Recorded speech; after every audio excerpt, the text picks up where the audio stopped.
Where they feed man's oboe. Oh no, I mean I stand the defender like Joseph Yobo. My girl say she want Netflix and chill, so I chatty get even warning. If you fall in love, Kelly satin. You go to breakfast, I'm not capping. Can you see drip pull, I'm not catching. I'm not faking this, no fugazi. You see these feelings, I'm not catching. I'm a quest and feet, I just want the happiness. If I broke, now my business. I'ma show you right. All I care for the night.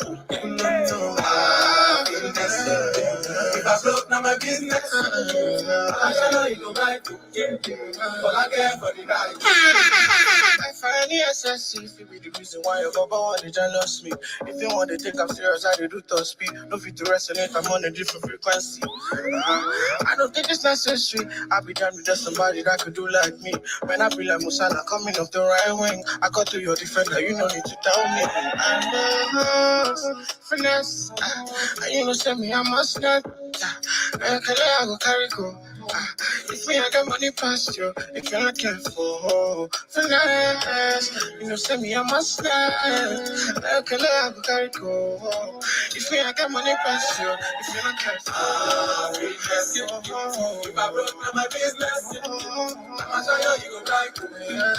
All I care for the night. If I broke, now my business. If I broke, now my business. If I broke, now my business. We not go far, we not go far, we go know. All of the blessings fall on my yard. Blessings stay for my yard. And like I that, we go be, we go see, we go feel. Because the blessings fall on my yard. Blessings full of my eye. That's why that's my alcohol. I don't want to reason bad things no more. I don't want to go back to where I did before. Make nobody stress me, don't disturb me, cha. I sip my alcohol. I don't want to reason bad things no more. I don't want to go back to where I did before. Make nobody stress me, don't disturb me, cha.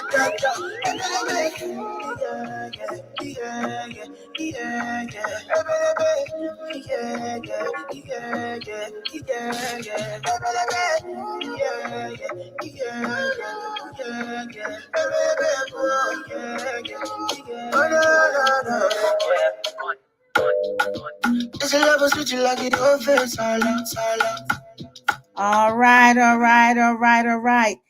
Thank you so much for joining us on this wonderful Saturday afternoon. And Sister Michelle, go ahead and throw up an emoji if you can hear me okay today.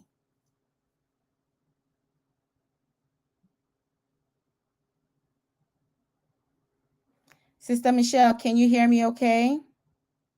Okay, good. Thank you. And thank you. I see you, Sister Dr. Day. And all right, I hear you. I see the family in the house showing up their emoji. They can hear me. For those who were here last week, my sincere apologies. There were some challenges technologically that led to our inability to hear each other. And we can't have a conversation if we can't hear each other, as you well know. And so as a result, we had to cancel last week, and we are coming back up to this week, made some changes, and hopefully Twitter Space will be cooperative. But you know what? We always keep it pushing. That is one thing that we do, and we do well, is that we keep pushing on. And so with that, we're going to go ahead and jump into the conversation for the day. All right. And so as always, we get started introducing your host today, which is moi.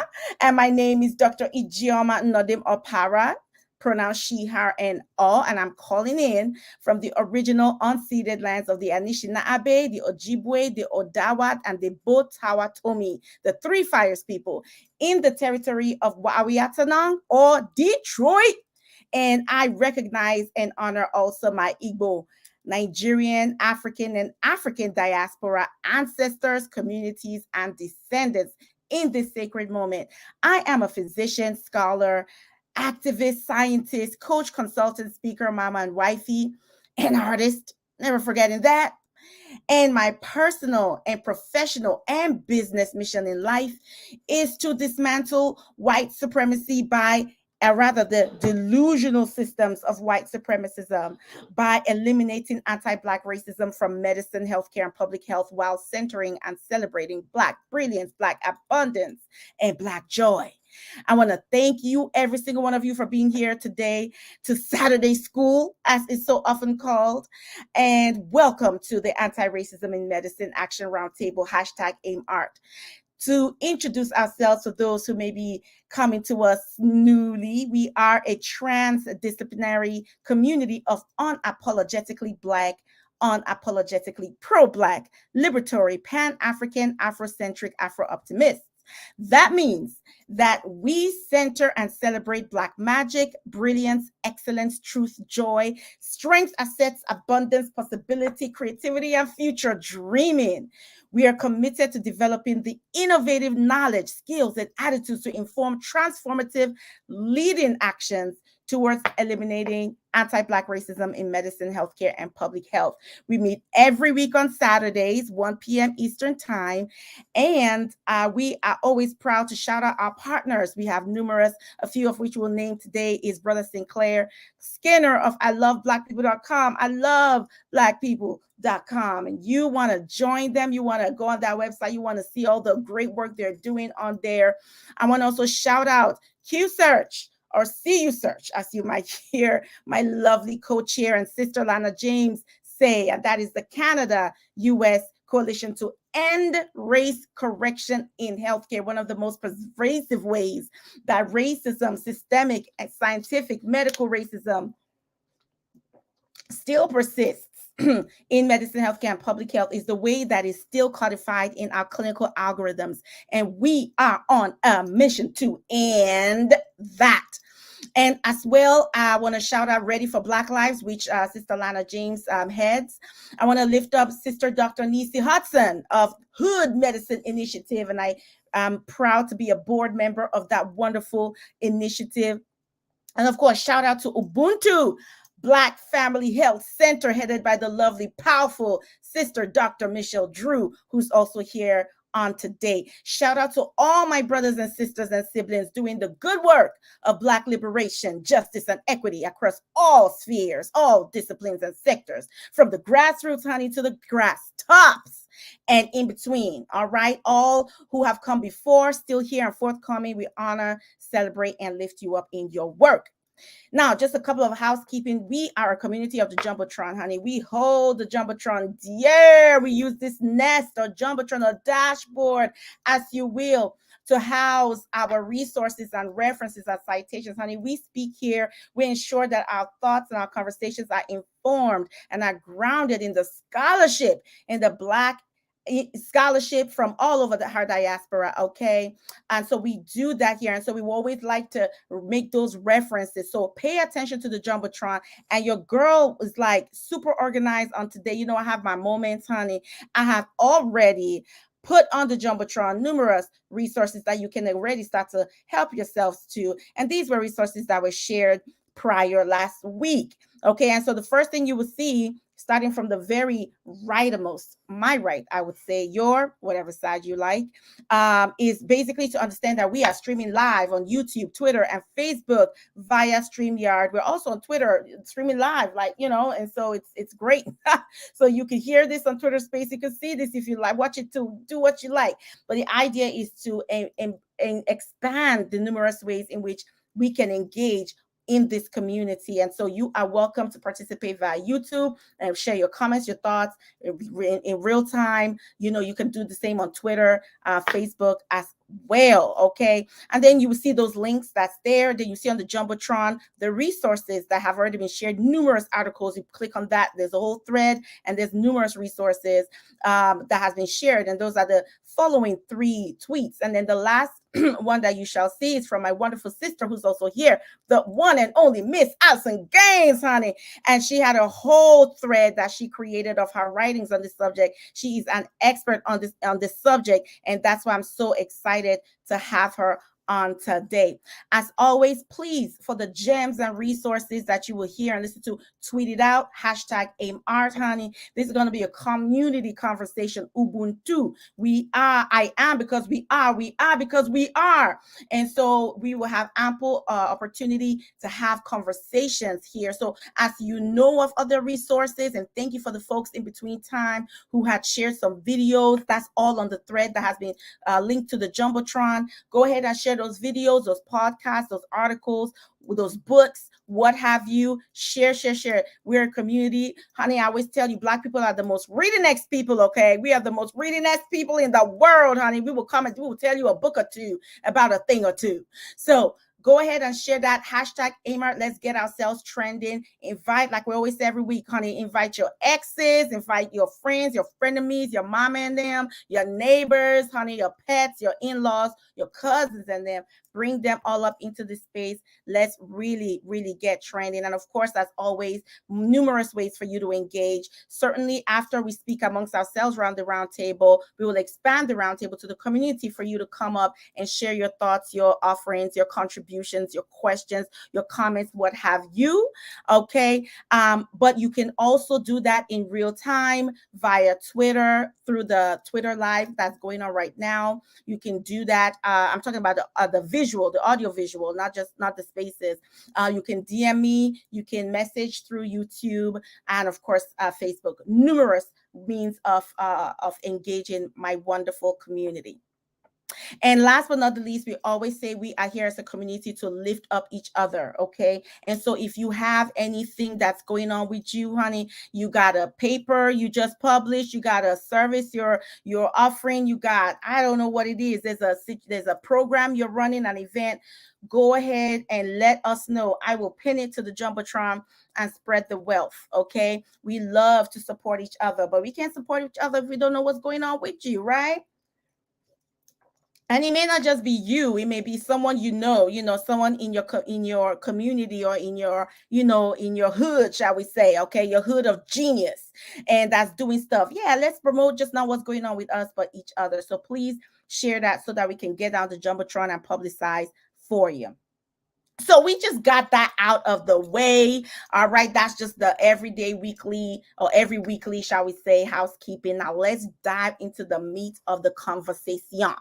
And what are we discussing today? We are asking the question, is reparations healthcare? Can it resolve health disparities? Now, y'all already know, right, that there have been endless conversations about health equity and health justice. Endless conversations about health equity and health justice, right? Well, I would say health equity, not so much health justice, if you're paying attention and if you notice, right? And so with that in mind, the question is, we are not necessarily talking about justice, number one. And number two, we are not talking about reparations within the context and the framing of health justice in order to achieve equity, in order to address the health disparities, right? The countless health disparities, the numerous health disparities that we contend with.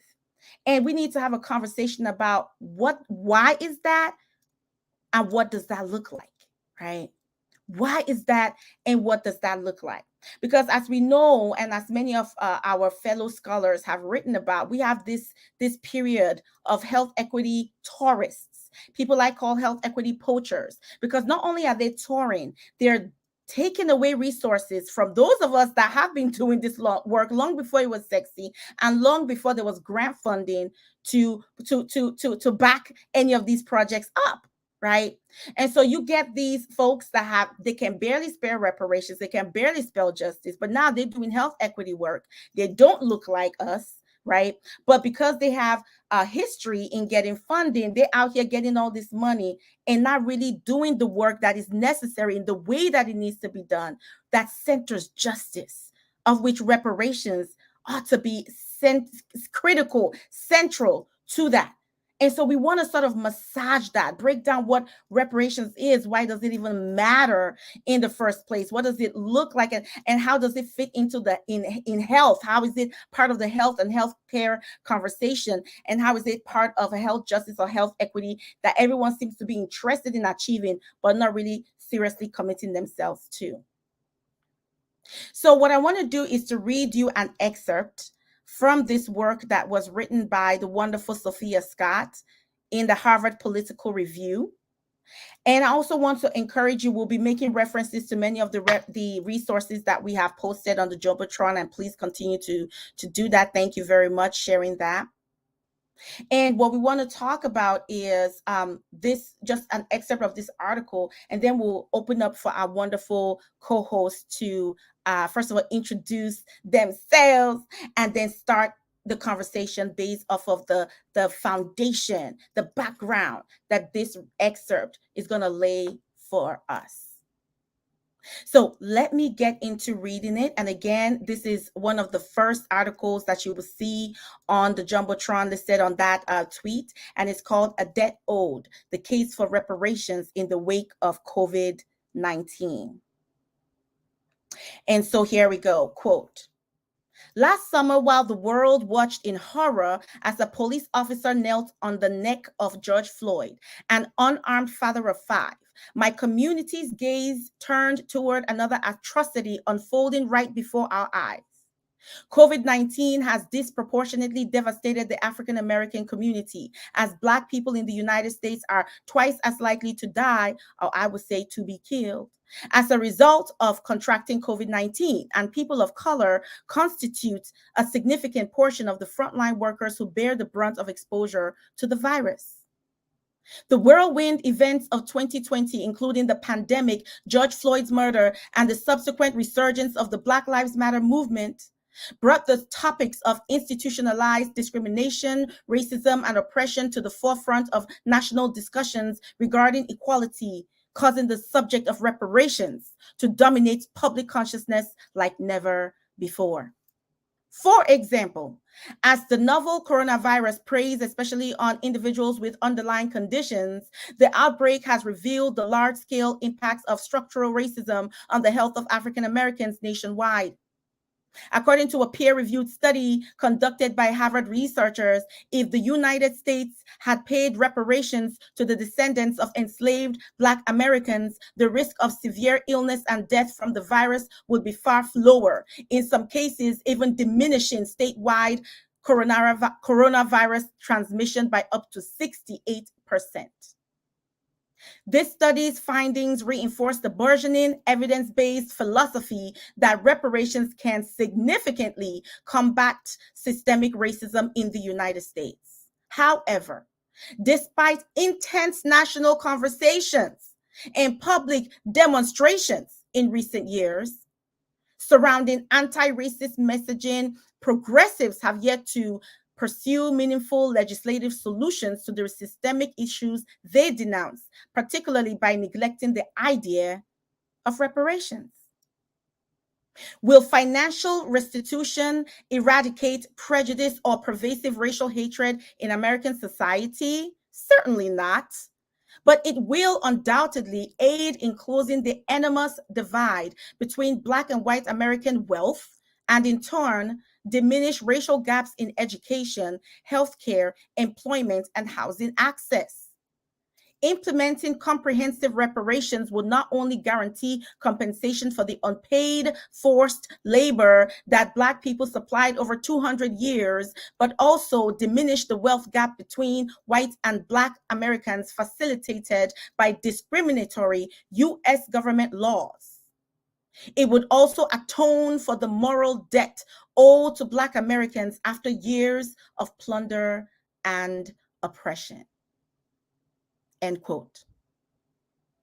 With that, I want to open the floor to my wonderful co-host, beginning with the amazing, phenomenal, fantastic sister, Michelle Drew, the co-founder of Ubuntu Black Family Health Center. She is an health educator. She's a medical educator. She is a midwife. She is a nurse practitioner. She is a professor. She is a legislative leader. She is on the front lines. She's on the back lines and the middle lines.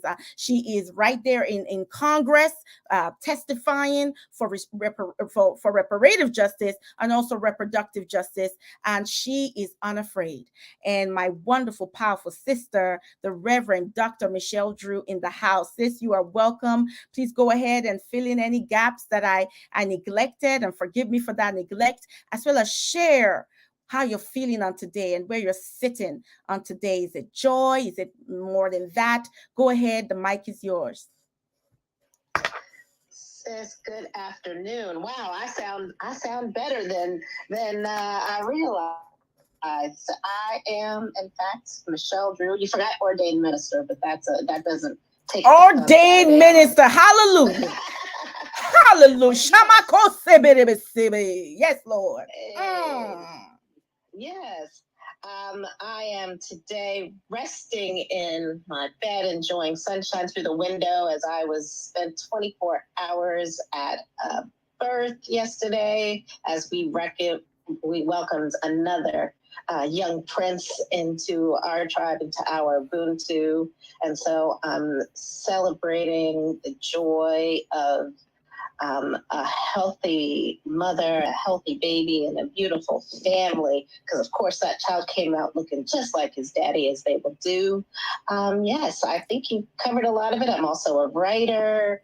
I am an activist in the streets, midwife in clinical practice, and an educator of future advanced practice clinicians, both nurses and PAs, and OBGYN and family physicians who are learning about pregnancy, reproductive health care, and physiologic birth, and just an unapologetic advocate for our people, for the recognition of the greatness of the African diaspora and of our ancestors on the motherland, and how much greatness came out of Africa, and reclaiming that greatness and retelling the narrative and rewriting the narrative of who we are and what contributions we've made to this society.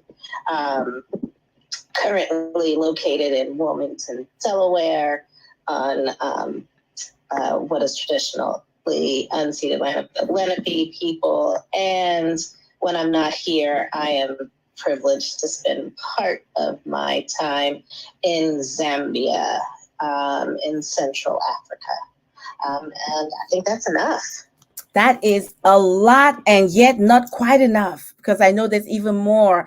How are you feeling this afternoon, morning, evening, night, wherever you are, sis? What is your joy like? And if not, what is coming up for you? Well, a lot of challenges, as you can always imagine.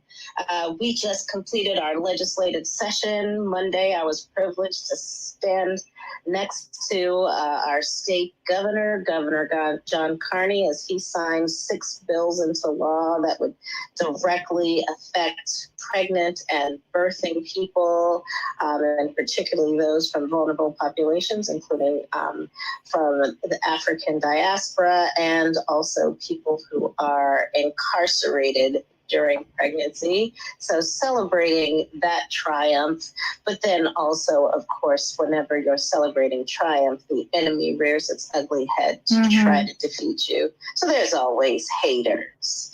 There's always haters who, want to, label you and discredit you, or reduce your advocacy and efficacy by trying to affect your reputation. But, my reputation comes from the clients I serve and from the people I mentor, and not from, the voice of my enemies. So they'll be frustrated when they do not win. And I even take joy in that. I laugh in the face of my enemies, and I take joy in my community, in our people, and in our true allies who understand that this nation and this world owes much to the people of the African diaspora. This nation owes much to its indigenous people, and who are committed to truly seeing justice done. Absolutely. Absolutely. And as we know, we don't do this work under the naivete that As we know, we don't do this work naive to the fact that when we push, power pushes back, because as we know, power doesn't seed itself, isn't it? It has to be taken. So we are not naive to the fact that we will have those haters that have always been there. You know, their daddy were haters, their daddy's daddy were haters, the daddy's pappy was hater. So it's just the way it goes. But we stay prepared, we strategize, we organize, and that's what we always do. Thank you, sis. Sister Allison Gaines, my wonderful sister, passion personified, wonderful, doing just great work out here in the streets, online and offline, with the education, with Woke, WEOC. Check out all her writings. And not only is she about really growing and showcasing her work, but creating a platform for all the rest of us to really improve and grow as writers and editors of color. And she and Brother Hal and many others co-founded Writers and Editors of Color. And she does an outstanding job, and they hold a book club. We finished 1619 Project not too long ago. We're now talking about voting rights. And it's just an outstanding community, a loving, kind community. I have learned more than I could imagine from this community, and specifically from this sister Allison Gaines. You are welcome to the Roundtable. Can you please tell the people about the genius that you are, your divinity, sis, and all that you do and are about, and where you're sitting today in terms of your joy? Go ahead and unmute.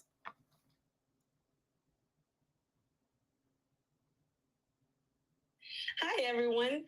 My name is Allison Gaines. I'm a writer, editor, and Black scholar. I'm one of the co-founders of Woke, Writers and Editors of Color, and I'm the editor-in-chief of my own publication, Cultured, a publication where writers get to redefine culture through their writing. Currently, I'm pursuing a PhD in psychology. If approved, my dissertation would explore the differences in race-based and gender-based affirmative action programs. You could find my bylines at Oprah Daily, Momentum, Zora, Level, and their new publication, Level Men. If you want to connect with me, feel free to DM me. If you want to join Woke, head over to www.writersandeditorsofcolor.com. As a writer, I feel like my goal is to shed light on racial injustices that we see in American society and throughout the world. I follow the journalistic tradition of Ida B. Wells, who was an anti-lynching advocate who kind of held no punches as she discussed things that were uncomfortable for people to accept. I write regularly about reparations, as well as the debate surrounding the legislation and the movement for restorative justice. And I want to say thank you so much for Dr. Ijeoma for hosting this wonderful space every Saturday, and the AMARC community for allowing me to speak and listen along with you today. I did want to share a quote, as I feel like Dr. Ijeoma's introduction was brilliant, and the quote that she supplied was very helpful in understanding the scientific justification for why reparations would be helpful. I want to share a little bit about the progress from a quote from the California Reparations Task Force, who successfully created a final report for the people on reparations. And I'm focusing on the aspects about healthcare. The legacy of slavery has destroyed the health of Black communities through segregation, racial terror, abusive experimentation, systematic racist oppression, and harmful racist neglect. Today, African Americans face racial discrimination from healthcare providers across the entire healthcare system, which has contributed to the overall destruction of African American health. African Americans suffer from low life expectancy and high mortality rates across virtually every category of health due to historical and contemporary traumatization from racist violence, racist microaggressions, and institutional racism. African Americans often suffer from serious psychological distress. And as someone that's pursuing a PhD in psychology, I'm deeply interested in the impact that racism has on our mental health care as well as our physical health care. The quote goes on to say, the mismanagement of public health crisis by state and federal governments has resulted in additional adverse health consequences and deaths in the Black community. And after slavery was abolished in name, this healthcare system continued to operate in the same manner, segregating, excluding, harming, abusing, experimenting upon, and slowly degrading African American health, to atone for the violence of slavery and its destructive impact on Black health. Health-based reparations must be awarded to African Americans. It is time that we start treating structural racism like we would treat any other public health problem or disease, investing in research into its symptoms and causes and finding ways to mitigate its effects. So basically, the last quote I shared with you was from something that Elizabeth Warren said when the Democrats were fighting to have systemic racism be declared a public health emergency. One of the things that I think is important in the conversation about reparations that a lot of people miss is step one. We're actually not as far off from it as many people think we are. Currently, we have 196 House of Representatives that are all Democrats that are supporting the HR 40, which based off the quote I shared about the California reparations, would not just be a cash settled payment, which many people falsely believe. Reparations is a form of restorative justice that also includes fixing the systems that are responsible for continuing the perpetuation of white supremacist ideology and racial discrimination and violence in our communities. So as we go on, it's important to understand that one, we need 218 votes to pass the House. We have 196, which means that if Black Americans and their allies, because there are some, agree that we have reparations, then there's only one thing we can do, and that's to create a litmus test that those that do not support restorative justice therefore do not deserve our vote. And I'll just let that be the introduction to me. Thank you for having me. Woo! I think we can just shut it down and go home at this point. All right, Sister Allison, bring it the fire and the brimstone. She left nothing for us, no crumbs, as she ate it all. Thank you, Sister Allison, for really bringing out that fiery, just that your thesis, just laying that thesis down right there and lifting up so many pieces that we will 100% unpack. And I can't wait for the wonderful, powerful, just incomparable Sister Llana James, all right, to really bring it home. And this is my sister, my co-chair, my ride or die, Sister Llana James, powerful woman, AI, machine learning, tech, just transforming the landscape of Canada as it relates to ending race correction in healthcare and just really calling out anti-Black racism rampant throughout the land. And so with that, Sister Llana, go ahead and introduce the people to you, your genius and divinity, and what your response is. But before your response, always just really taking a moment to make space for where you are at, spiritually and emotionally. Go ahead, sis. Hi, good morning, good afternoon, good evening to those of you in different time zones. And it's so nice to be back. I've been off doing a couple of things that are necessary to keep the girl going. So sorry I haven't been with you. And in terms, pretty good. It's a sunshiny day. It's not too hot. And so that's always lovely. And I am so looking forward to this conversation. I am going to be a learner. I'm going to be a student. I'm looking forward to hearing what Allison and Dr. Drew, this is a really important moment. So I'm looking forward to it. I am here in, and for those of you who haven't been up this way, we are your northern border. It's the longest unprotected border in the world between Canada and the United States of America. I'm in Toronto. And so this is our city of cosmopolitanness in the province of Ontario. And I am on the treaty territories of the Mississauga Nation and the ancestral and traditional lands of the Anishinaabe, the Haudenosaunee, the Huron-Wendat Nation, the Ojibwe Chippewa. And I just want to say I'm always grateful to be in the territory of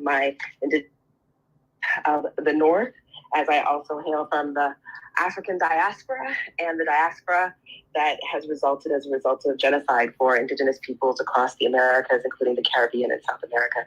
Those are my ancestors too. And that's a shout out to you, Granny.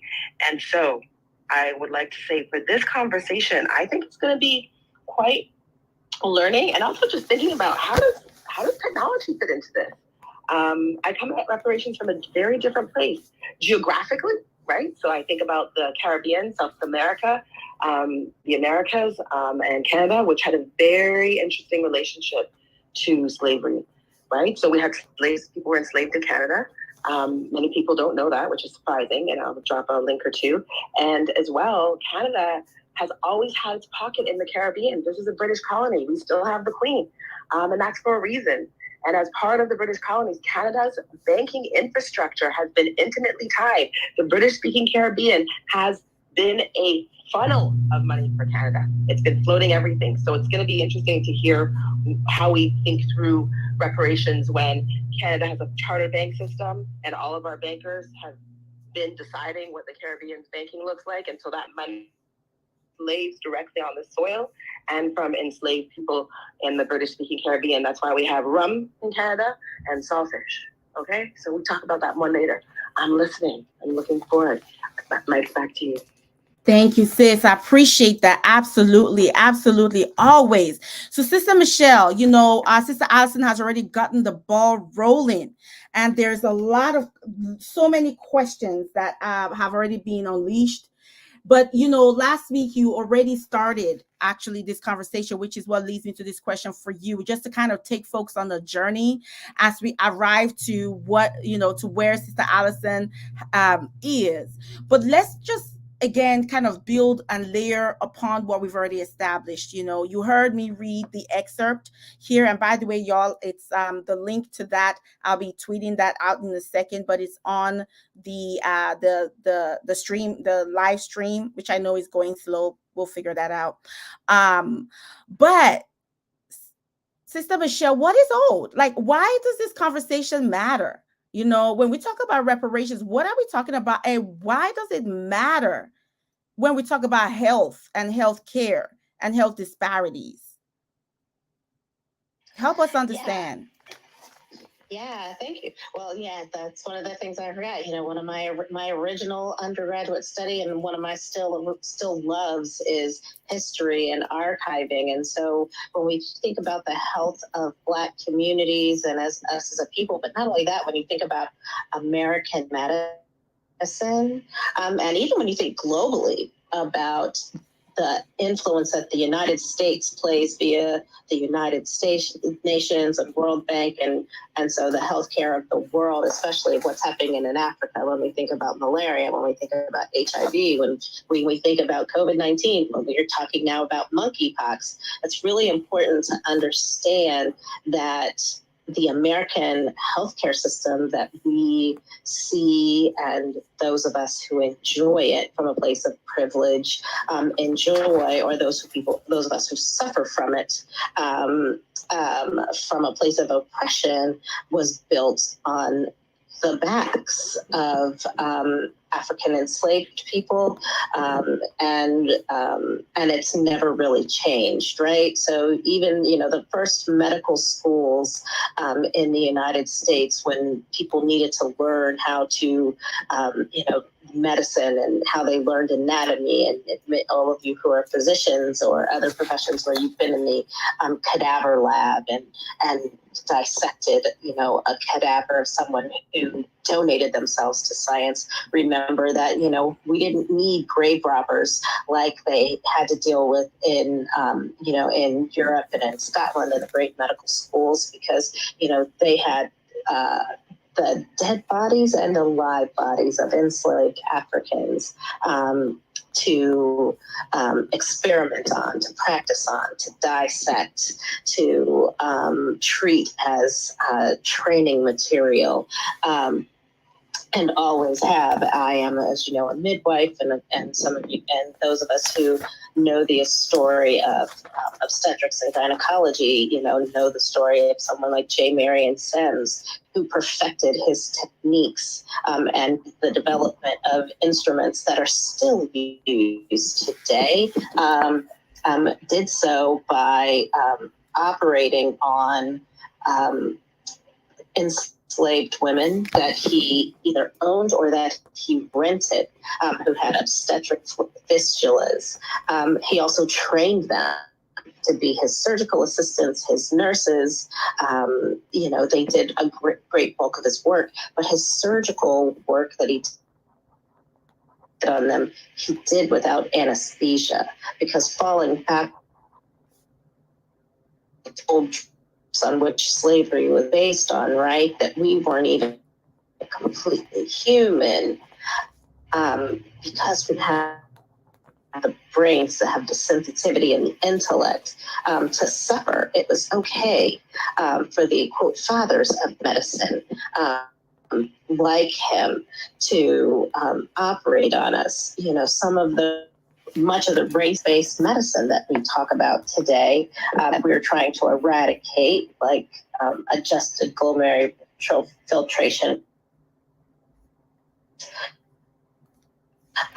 or on false tropes that justified the enslavement of people, right?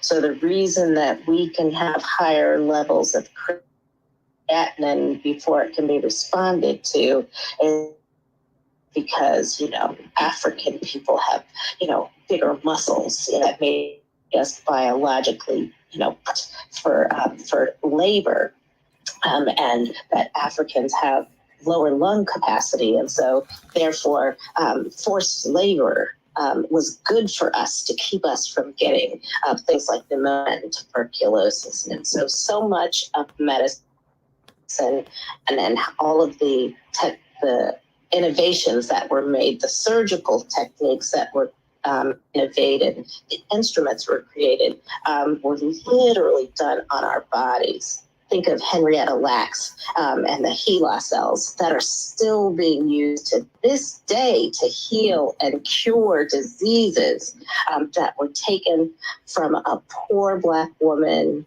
who was a descendant of slaves and a descendant of slave owners. But as she was dying in Johns Hopkins Hospital for a cancer researcher, take cells from her tumor and find out that they just were eternal, right? Eternal cells of Henrietta Lacks, and that he gave them away to people who have since monetized it. And so hundreds of billions of dollars, if not trillions by now, have been made by for-profit companies owned by mostly white people, mostly white, you know, owned and built multi-billion-dollar corporations for the advancement of the world. But yet today, how many of us benefit from it, right? So here we are in healthcare today. Think of any healthcare disparity, any healthcare measure, and there's a disparity. And yet we know that it's not biological, because even the Human Genome Project had to acknowledge that there is no genetic marker for race. But yet, when you look at randomized controlled trials that are done at places like the National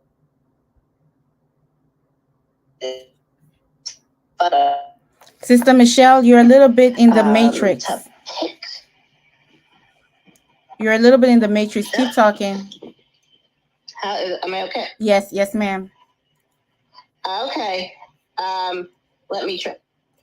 Find that when researchers are not allowed to choose who are getting the treatment and who are getting the placebo, right? When race is blinded, Black folks, do just as well as white folks in almost every, study that's done on diseases. So we know that, the reason, and I am remembering, sister, especially with you being in Detroit, the first time I looked at an article when we looked at COVID early, and they said that, 100% of the deaths, the early deaths from COVID, were in Wayne County, in the county where Detroit falls, were Black people. Yeah. But certainly we're not 100% of the admissions. No. So how is it that when we're in the studies and no one gets to decide who gets the treatment, we survive at an equal rate, but when we're in the care of the healthcare system, we're dying? And so when we think about reparations, we have to think about how is it that we know if race isn't biological, then why are we dying?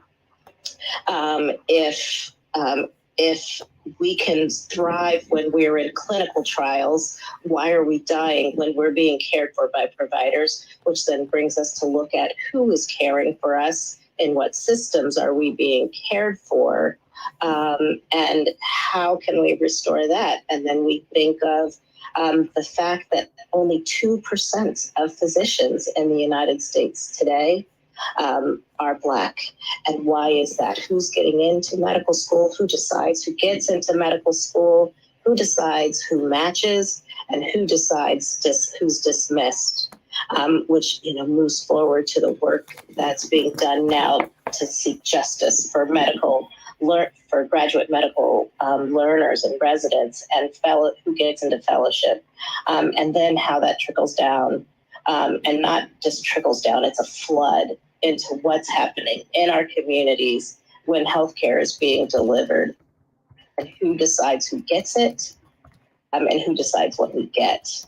And so there is no coincidence that we are still looking at 500 years of scientific racism that became the basis of modern medicine that is still determining who lives, who dies, and who decides who lives and dies in healthcare. And so reparations isn't just about saying, okay, we're going to say we're sorry, or we're going to do some anti-racism training, or we're going to have some EDI initiatives. It's really about radically reimagining after we are willing to name the injustice without feeling victimized and triggered and crying tears and saying, but I'm not racist, and really being willing to dismantle a system, because we can't just tweak this system.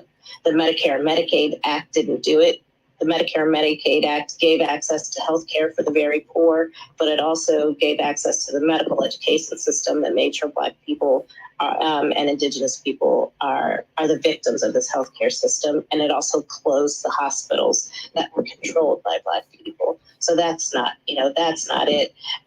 Coming up with EDI initiatives to diversify the medical workforce hasn't done it, because the only group that's benefited was white women. Right. So it's time to really radically reimagine how this system is going to work. Thank you, sis. Absolutely. And let's not forget the role of what's that fool's report that closed the number of Black medical schools? Absolutely. The Flexner report. Flexner, that's right. So, yeah.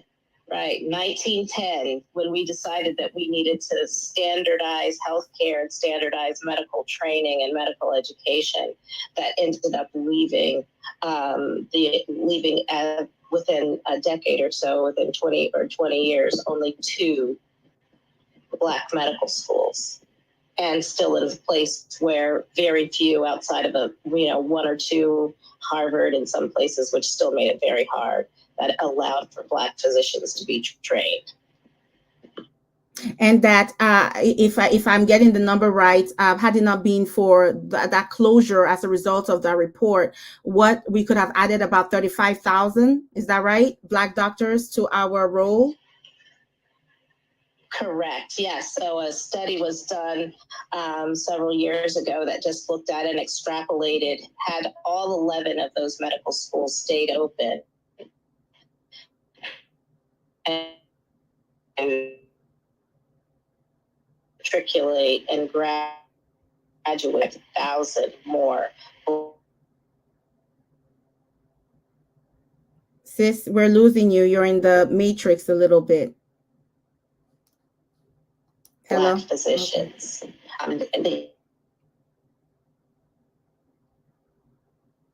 Okay, Sister Michelle. Yeah, think of how many physicians have we lost because of that decision, and it was done with no consternation, and no one except from the Black physicians and the medical schools and the communities they served. We were the ones that were most suffering and most upset by it, and we can still continue to suffer today. Absolutely.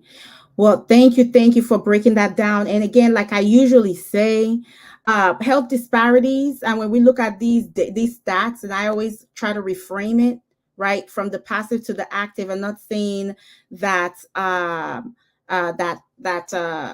Black folks die more, but that are killed more, right? Because we're not, our rates and those statistics are not a result of some inherent flaw, neither what we did to ourselves, right? But that we are placed in a position to be at higher risk for poor outcomes as a result of systemic injustice and oppression, as a result of what? Structural racism, due to the delusional systems of white supremacy and white supremacism. This is not something that is off with our genetics, our biology, with our culture, our behaviors. This is because, this disproportionate rate of poor outcomes, death and illness and disabilities, etc., and shortened lifespans is as a result of the impact of systemic injustice, of systemic and structural racism, of white supremacy and anti-Blackness, codified on multiple levels, from the societal, structural, systemic, institutional, interpersonal, and even internalized. And understanding that these are diseases of oppression begins to reframe. And I think so one piece of justice that we each can start to implement in our practices is just looking closely at language and the way we frame the discussions around health disparities. Because one of the questions I'm curious about is, okay, why are we not having those conversations? Why is this not front and center? We know that these health disparities and we say health is wealth, right? So health is wealth can mean a number of things, but we can say wealth is health as well, isn't it? And so when you have a people that have been deprived from the opportunities to develop wealth and pass it on intergenerationally, that have been excluded due to laws that are government sanctioned and government sponsored, and excluded from opportunities, from housing, from economic programs and policies. You talk about the GI Bill, talk about redlining, you talk about numerous issues. When you talk about laws that were built on racist presuppositions, that were built on, again, those 500 years of scientific racism that codified race as biological, as opposed to the socio-political construct that it is. Even today, still, where physicians and healthcare professionals still frame race as if it's a biological fact. Still taught it today, despite efforts to the contrary. And when you bring it up for them, they don't even know, they start to stutter, they don't even know where to go, from the left or the right. But if I and they start quoting things that quote things that are false. But they thought it was true. Their daddy thought it was true. Their mommy thought it was true. And their parents thought it was true. And so on and so forth. The wonderful, illustrious Dr. Joseph Graves, evolutionary biologist and co-author of Racism, Not Race, and numerous other books on how, again, race is not biological or genetic, and breaks it down, talks about, I listened to a wonderful talk by him, the average American is a racial essentialist. The average American truly believes that phenotype equals genotype, that truly, internal organs of people who look different on the surface are inherently different. They do. And that is true, because the foundation of this country was literally laid on that presupposition. It carries on to today. You cannot convince the average, no matter how wonderful and nice and wonderful and great, person, white person for sure, and many non-white folk, that there is really no such thing as that. And that race, human race, they are other life form type race in the field of biology, but human race is not biological, but sociopolitical. And that internalization of that falsehood has driven and informed so many racist policies and laws that resulted in the exclusion of Black peoples from opportunity to gain wealth and achieve health and optimal health in their lives and the lives of their generation. So there is, without a doubt, an argument to be made that reparations is part of a restorative justice package that is required in order to achieve equity. All right, right. And the study that is on your dashboard on your jumbotron really outlines that, using the case of COVID-19 in the state of Louisiana, and how transmission would have been reduced by almost 70%, people, 70%. If reparations was instituted. So we know that it is a key tool to correct these disparities. Louisiana was one of the hardest hit states in the country as one of the first reporting race-related data in relation to COVID-19. We know it's one of the worst when it comes to maternal mortality rates. It's the same state that Bill somebody guy, who, by the way, is a physician, said that, well, we don't know why Black women are dying more. In fact, the reason why our state has bad numbers is because of, I'm paraphrasing, because of Black maternal mortality for some reason. If you correct for that, we're actually not doing as bad as the rest of the country. That is what a congressperson said who actually happens to be a doctor. Come on now. Come on now. And it's not just him. He's represented a whole slew of folk who believe this. And that belief informs their practice. That belief informs the decisions that are made around decision-making tables and halls of power in terms of policies and laws that impact all of us for generations to come. And so my question, and I'm moving to Sister Llana and then Sister Allison, I'll come to you. You know, Sister Llana, is, we know this. This has been said. We have the data. We have the numbers. Why is this not centered in the conversation? Why is this not made a bigger deal of? Why are we not parading it throughout and up and down the streets in the conversation of so-called health equity? Sister Llana, any thoughts? Yeah, a lot of thoughts, but I'm going to try to keep it narrow. So the conversation we're having right now is about U.S. frames of reparations, and I will stay on topic with that. And so that means, but I do want to enter the diasporic question, because reparations has been a discussion that began in the Caribbean, which is ground zero in South America for the transatlantic slave.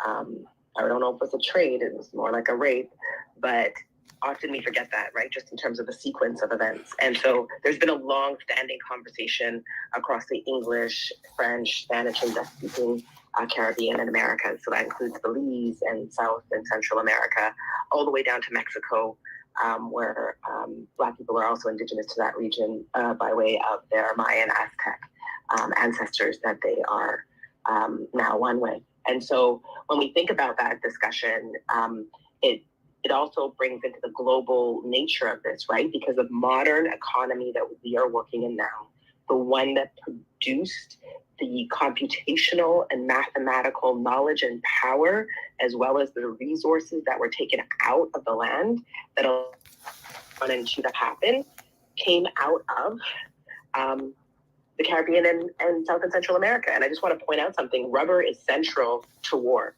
You can't actually go to war without rubber. Do people know that? So it's an interesting thing, because every gasket, every seal, every submarine requires these resources. And right now there's a big discussion, especially because of COVID, about what they're going to do, because they're supposed to be being environmental, and they're supposed to be respecting Black people in these regions where rubber is harvested, but they want it bad, and they want it back because they have a shortage. It's a major issue in engineering right now, and has been for some time.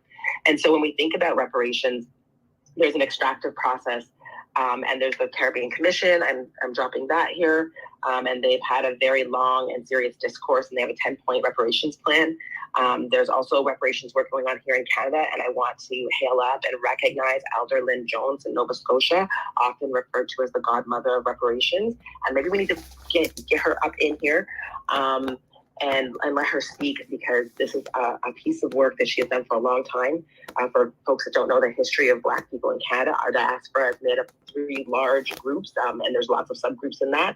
One are Black folks who came into the mainland Americas by way of the United States and either escaped or came to Canada through the war. As the British said, if you fight for us, you can have land.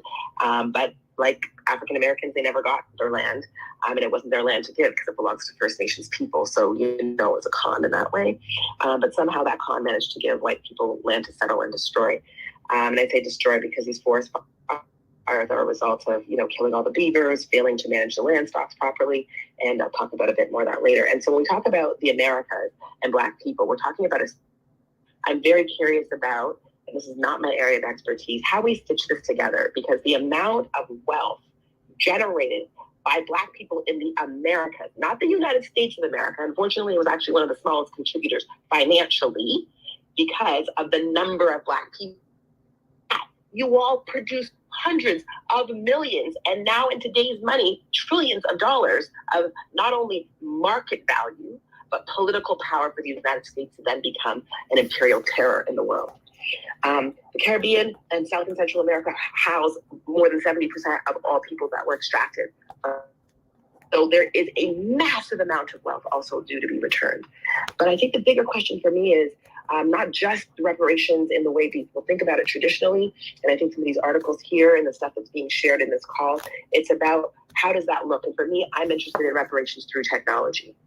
And that may sound strange for some people and not strange to others, but the actual minerals in the smelting processes and the extraction processes and the tools that come out the other end of technology all come out of our indigenous lands, right? And that diasporic relationship of us. And so to this day, the actual minerals needed for us to have this conversation over the airwaves are coming out of, you guessed it, our indigenous lands that are what? Contributing to climate change. And so I'm interested in us being, having control of that. I'm interested in having whatever, we say points, as we say in business, a certain percentage of those monies out of that placed aside. And I'm interested in us having the right to declare and have a commission on what kinds of technologies actually come to market. Because interestingly, all of this technology that they're talking about that they've used to rebuild the global financial system while y'all weren't looking, which is designed to make sure that we can't touch capital, can't access capital. And it will become very difficult in the next 4 to 5 years for Black people to get anywhere near capital because of how technology is moving, despite what they're telling you about Bitcoin and whatnot. I think it's really important to understand that if we don't start taking, if you will, our points, our taxes, our remittances from every transaction, we're waiting for like a potential, at the end of the rainbow kind of pot of gold. And I'm all about taking it all the way across the supply chain because these technologies, the ones that I use being deployed, are from our land, they're from our ingenuity, and they could never have gotten here. By their own admission, they could never have gotten here. They could have never had World War I and World War II. These were colonial wars fighting about the world they would continue to rape and murder and who they would dominate. These came out of the fact that they went and they took what is ours. Let's be honest. To this moment, it doesn't matter if we're talking Afro beats, if we're talking soca, if we're talking calypso, if we're talking R&B, hip hop, jazz, all of the technologies of communication, right, come from the labor that we have done. And so I'm really interested in thinking about how those technologies are selected, taxed, if you will, and approved, because the reality is that whole part of that conversation is missing, because often reparations are thought of a past, sometimes the present, but I'm very interested in how these technologies, which is the pieces of my PhD work, are really about recolonizing the world and making sure that the gains that we made disappear. It's already happened to you constitutionally. Almost every gain that African Americans have made and their allies in the United States has been a change in laws of information, HIPAA and PIPA. It's really a fiction. And the same thing has happened in Canada. I have a whole section of work in a legal working group where I'm literally watching and not standing by, I'll be clear about that, them erode, we have Bill 27 right now, our civil and human rights by making these sweeping bills that just wipe out our constitutional rights because they create a backdoor that you can't see that allows housing and access and our futures and document us into perpetuity with no right to correct or adjust that record. And that will also, like the slave pass, determine, like the lantern law, whether we get a pass, whether you can go into the store, whether your QR code on your phone will open the grocery store, whether it will allow you to car scanned so that you can continue down the street. Like, we need to understand these are totalizing technologies, and that is their intentions. So for me, I'm interested in thinking about how we get the future back, because they've already stolen it, through these reparatory processes, as well as through the means of reparations. So I'm going to put it there and just keep us open to advancing the conversation on U.S. reparations, but also understanding that it is one piece, a very important piece of a puzzle, but Blackness was moved around, right? So when I think about my ancestors alone, no one rarely stayed where they were, right? So we know that folks were brought not only from the Caribbean through Belize, moved around, brought into Canada, brought down, because Canada used to be, during Napoleon, down to Louisiana. Canada included Quebec all the way down the corridor of Louisiana and back. And slaves moved back and forth. And our own historians in Canada have identified that Black Canadians enslaved on the mainland were moved in an internal trade. So thinking regionally, I think, is really important, because it's through this region, through this massive, disgusting human and sexual trafficking ring of children, adults, and men, that they got to where they are. No technology we have, not banking, not math, nothing. Does not happen in these Americas, does not happen in the world without us. So I just wanted to enter that into conversation, and I'm going to drop one more link and hand back the mic. So those are some of the things I'm thinking as I think about. Allison said to open up the floor. Thank you, Sister Llana. I appreciate that. I appreciate you challenging us to think maybe beyond a traditional conceptualization of reparations, which might be more monetary, but to also begin to expand our thinking towards technology. And I also heard climate piece in there. And that's also a huge piece that really, really, really, really deserves its own space and time and conversation and exploration as to the ways that climate injustice, as a result of all these years of exploitation, rape and plunder and violence against us, have produced a deficit as it relates to climate resiliency in our communities. I think that's a very powerful introduction there. I also thank you for lifting up the global piece. We are a Pan-African group, space and community. We do have a global eye, because we understand that the delusional systems of white supremacism has its reach all over the globe. And we also understand as Black folks that we share that commonality, and anti-Blackness is a global phenomenon. So it is important to have a lens of what does this look like from a diasporic lens, and you shared some thoughts there as well. And I want to come to Sister Allison, because as we begin to explore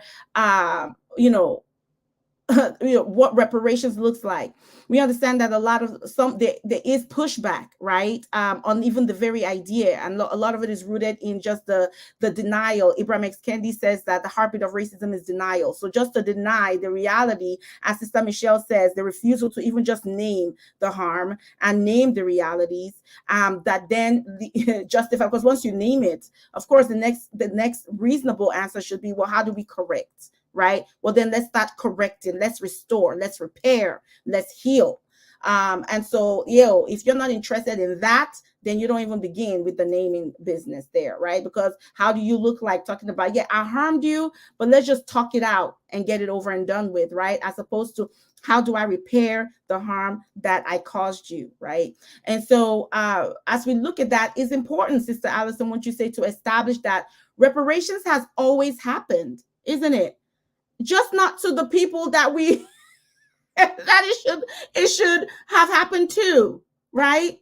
We know that white slave owners got reparations. We know that white South Africans got reparations for the land they took in South Africa. We know that the same happened in the Caribbean. White folks have already received reparations. Reparations is not a foreign idea or something that we don't know how to do. It's been done. It's been done for other groups too, and there's context for that. But we know that even the perpetrators knew how to reparate themselves.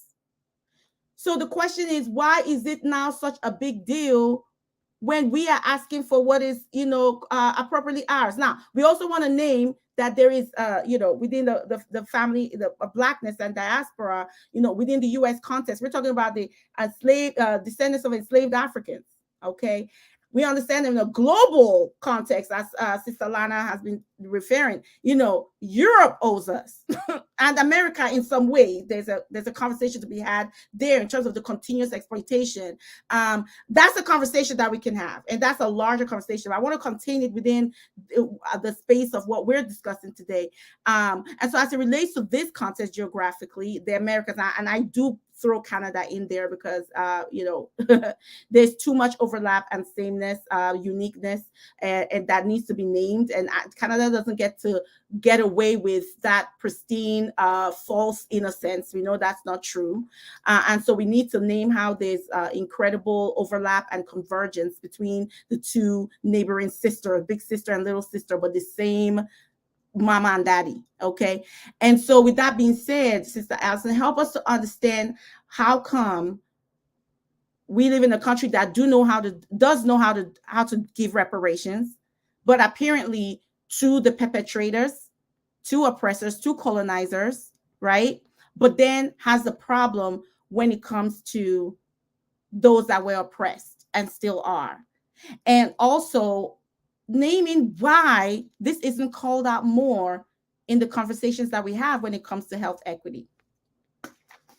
Thank you so much, Dr. Llana. I think the debate about reparations, it is regional and it is global. It is not one or the other, because Black Americans cannot help other people within the diaspora if they themselves are disempowered. The same for Caribbean, the same for other people living in the British Isles. So I want to say that another thing, to position myself as a scholar into the debate about reparations. I will say today I published an article, Why Hate Groups Keep Lying to People About Reparations for Slavery. It is important for people to understand. Sister Allison, sorry, did you post that on the Jumbotron? Oh, no, I'll post it now. Okay, all right. It's important for people to understand that while if you just spend a lot of time online, you may see a lot of hate speech from Black Americans about immigrants, but keep in mind that 92% of Black Americans supported a Democratic president, partially because the Republican president wanted to put immigrants in cages. So let's just be clear that the political power force that is Black Americans does and has throughout history supported immigrants and has laid the groundwork through decimating segregation and all of the civil rights work that we have done that has contributed to the benefit of immigrant populations. The Immigration and Nationality Act of 1965 eliminated race-based quotas. If that legislation was not passed, which civil rights leaders fought to have passed, then there would be quotas that determine how many Black or Spanish or different ethnic groups can come into the country. And this is part of why white Americans are very frustrated now, because only 20% of the immigrants that have come since 1965 have been from Europe. So they're angry that the amount of immigrants continues to swell. Another point I wanted to make was the colonies, which became the United States, were just one stop on the transatlantic slave trade. And Black people in America, we are not confused about that at all. While there are a variety of anti-discriminatory and anti-racist policies that we can support and explore, reparations is unique because it does not look at one part of Black lives to fix, but rather recognizes systemic racism as a system-wide problem and addresses the problem as a system-wide problem. Reparations is inherently about restorative justice, because the way that Black people can prepare for the future is to make sure that we close the gap. As Dr. Ijeoma told you, in the state of Louisiana, many people could have been saved if we had reparations. I am from New Orleans, Louisiana, and 2 of my uncles died from COVID-19. To put it into perspective, this is something that's very near and dear to my heart. And that's something that that will always be near to my heart. Another thing, our individual fights for reparations are not in opposition with one another. We completely support the Caribbean's 10-point action plan, which seeks to come up with a plan for reconciliation, truth, and justice for the victims of slavery and their descendants. African Americans, people that were enslaved during the chattel slavery system from 1619 to 1865, us seeking justice for that is not a diminishment of other Black people and what they have suffered under white supremacy. And that's something I think we need to be very clear about. Black Americans like myself, who were born in New Orleans, Louisiana, the largest slave port in the antebellum South, are aware and stand in solidarity with the Black people across the diaspora. That I want to make very clear. The second part is reparations are multifaceted, not just money, not just one sector of any specialty.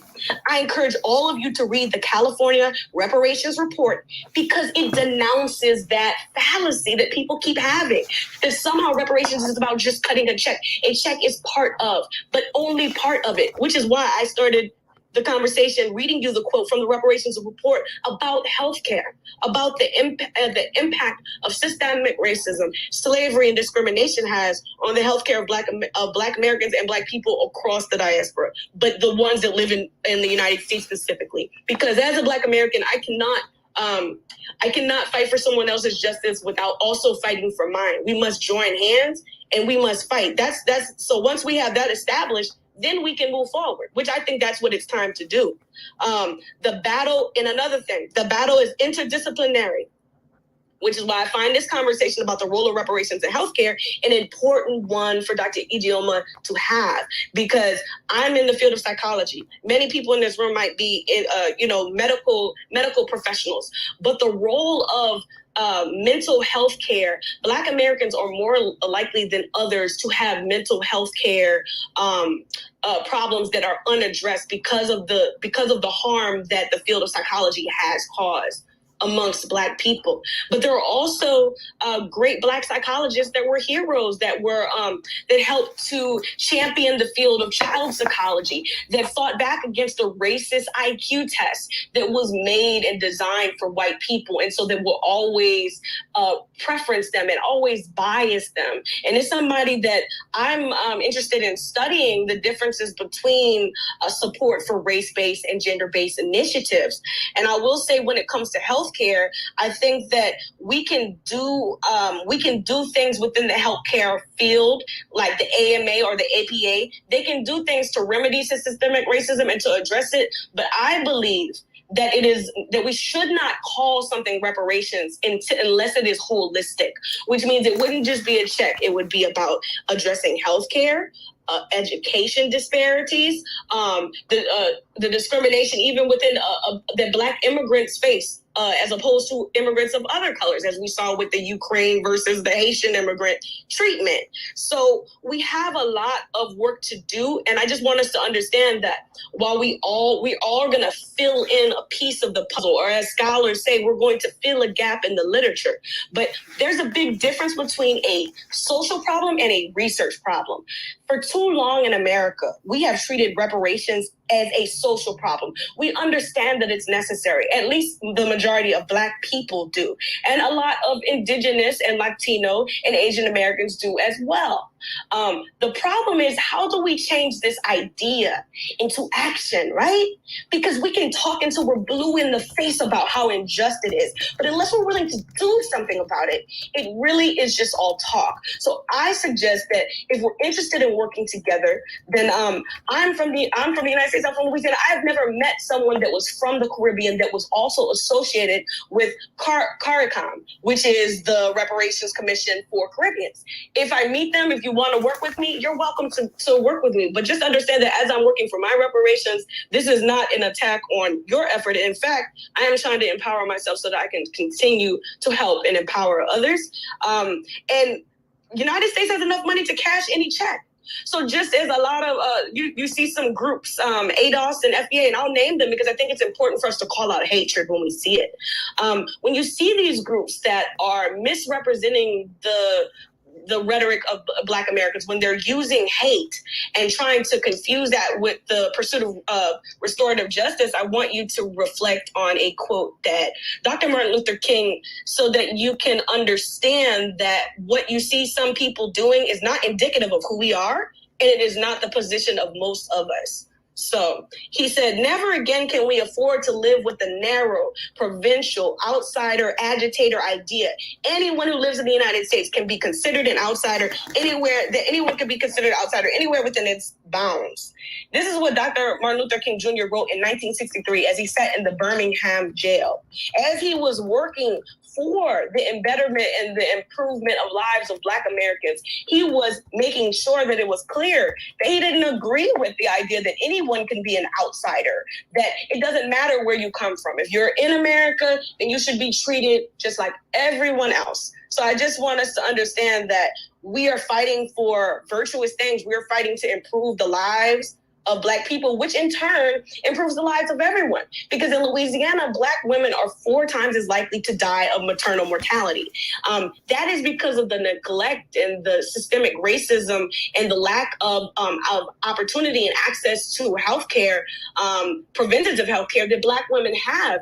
And I wrote about the situation that Dr. Ijeoma brought about this, one of our senators, Senator Kennedy, who blamed Black women for the disparity. He said if we just didn't consider race as a factor, then everything would be all right. So one last discussion I'll leave you guys with. In 2019, and I'll send this to Dr. Ijeoma so she could post it, but a study was released that indicated that white people struggle to recognize smiles on Black faces.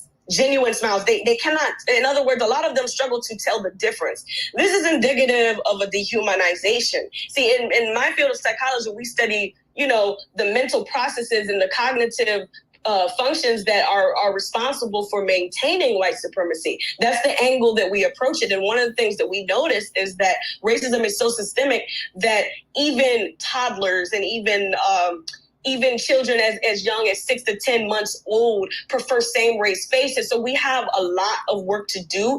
And the work we have to do is multidisciplinary. It has to be teachers, it has to be educators. It has to be psychologists. It has to be physicians. It has to be some politicians. Yes, we don't like them. But if you want change, if you want money, who holds the power of the purse in the United States? Congress does. So if you're serious about wanting change, and don't just want to talk about it on the internet like a lot of the people that I spoke about did, then I encourage you guys to get involved with other people that are also fighting the same fight, because a lot of us are on the same page and we need to move forward accordingly so that we can reach our common objectives. And about we have to turn the social problem into a research problem. So the difference between a social problem and a research problem, for those of you not in academia, is that one is just a problem and the other one is solvable, right? So if we make problems that aren't solvable, like, oh, I wish no white person was racist, that's not solvable. But if we want to save Black lives in the healthcare system, that can be something we could solve. But only if we make that our goal, only if we understand the difference between a hypothetical problem and something that's actually solvable, something that we can actually create policies to address. And that's kind of what I'm interested in, because I am a Black activist, I'm a scholar, but I also write. So my whole thing is I just want us to move out of this fog that we've been in since the 60s, where it's like, okay, we acknowledge it's wrong. We acknowledge racism problem. Now, can we please get on code and, support people that are going to support these same initiatives, whether it's in our businesses, in our communities, in our families, in our government. We have to start being confrontational, because academia without application is not going to get us across the finish line. Thank you. Thank you. Soon to be, all right? We got 2 folks who are, about to be in that, all up inside that PhD. I'm pinning like a crazy person, all kinds of things on the Jumbotron, okay? So please pay attention to, to the Jumbotron. I'm about to pin something else in there. And Sister Allison, there are 3 things I want to ask you to pin: the HR 40 bill, the California reparations report, and your article. Okay, if you could kindly, as a speaker, you can do that. Do you know how to do that? Yeah, I got you covered. I can do it. I appreciate you. So if you could pin those 3, that would be excellent. I appreciate that. And with that being said, I want to lift up 2 important things, and then we are going to go to Sister Michelle for this last question, and then we will open it up to the audience to speak. And when you come up, just put up your hand when you're ready to speak. I want to shout out Fiardis Friedman and thank you for coming. Just raise your hand when you're when we call on you, and or if you're interested in speaking. I also want to shout out Abhishek. You've been DMing me, and thank you. Great questions you in the DM. I want to invite you to come up with that question. It's definitely a fair and interesting question to ask. So we'll be rounding up. I want to give you a heads up so that you can start preparing your questions, your thoughts, your comments, your feedback to contribute to the conversation. And so as I round up there, as I come around the corner, Sister Michelle, to with this question, our final question for at least this round of the round table on this topic, I want to lift up some of the things that I have put in the jumbotron, and to just name that on the local level, many cities are prepping and doing work around reparations. The first was Evanston, Illinois. I'm sure many of you are familiar with them. And so they have been doing a lot of work when it comes to reparations. St. Louis, Providence, Rhode Island, St. Paul, Minnesota, Asheville, North Carolina, Berkeley, California, as you heard. These are all cities that are trying to pick up the pace when it comes to reparations efforts, and of course, dealing with the inevitable pushback that comes with that. And so there's an article that I put up there that for you to read, written by a gentleman that just closed out, Tom Shoup, editor at large from for this Route 50. That's right. And I'm sure there's more information out there. But yeah, about 1, 2, 3, 4, 5, 6 cities now having that conversation about reparations. Evanston, Illinois, theirs is called the Restorative Housing Project. I believe it's not project, but program. Restorative housing program is the way they're envisioning their reparations, giving $25,000 to their Black residents to close the housing gap. So they are ongoing conversations, real life ongoing conversations happening on the local level. But as we say oftentimes, and as Sister Allison has emphasized and re-emphasized, we have to address this nationally and federally. Because there are places that will never. And Sister Allison reminds us often, like, yes, politics is local. That's true. And we do the work that we do locally, but we are depending on you, the rest of the country, to protect us, from a federal standpoint, because there are places in this country that would never go ahead and do the right thing of their own volition. So there does need to be a federal movement. And so that's why, getting involved and finding out what your representatives are doing as it relates to HR 40 and other efforts on the national level, on the federal level, is very key, even as you move locally. So I want to lift that up, and thank you for that reminder. And also thank you again for lifting up the principle, one of the principles we embrace here at the round table, Ubuntu. I am because we are collective action, collectivism, community. We do this together. And just because you're doing your thing, I'm doing my thing, we're not opposed to each other. And that is a powerful mindset that is often missing in these conversations, that we have to understand that, okay, yes, struggle looks a little different for us, for different groups within our community, because again, our lived experiences has those unique traits.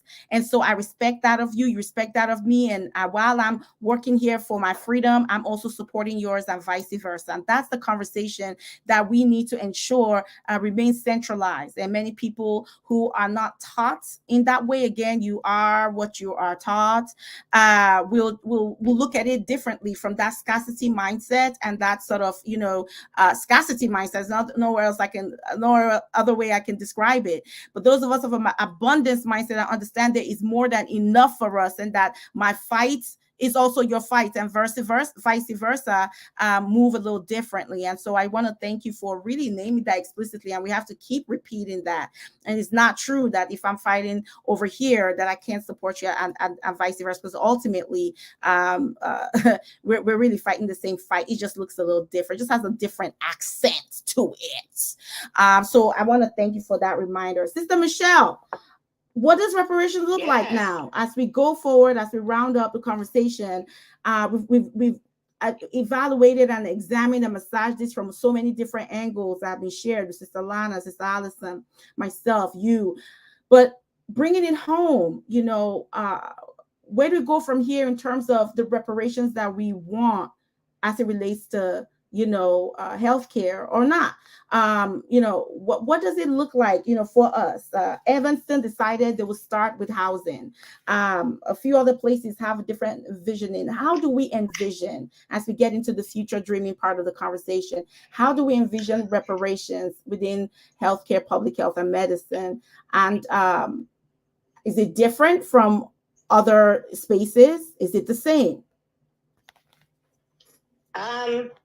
I think it's both. I think it's a little of both, and I think it's multifocal. I mean, because our healthcare is all rooted in where we live, work, play, grow, right? So it's not just about saying Medicare for all. It's about making sure that Black people have justice across the field, but and thinking of what Sister Allison said and what Sister Llana James said, is some of it financial? Yes.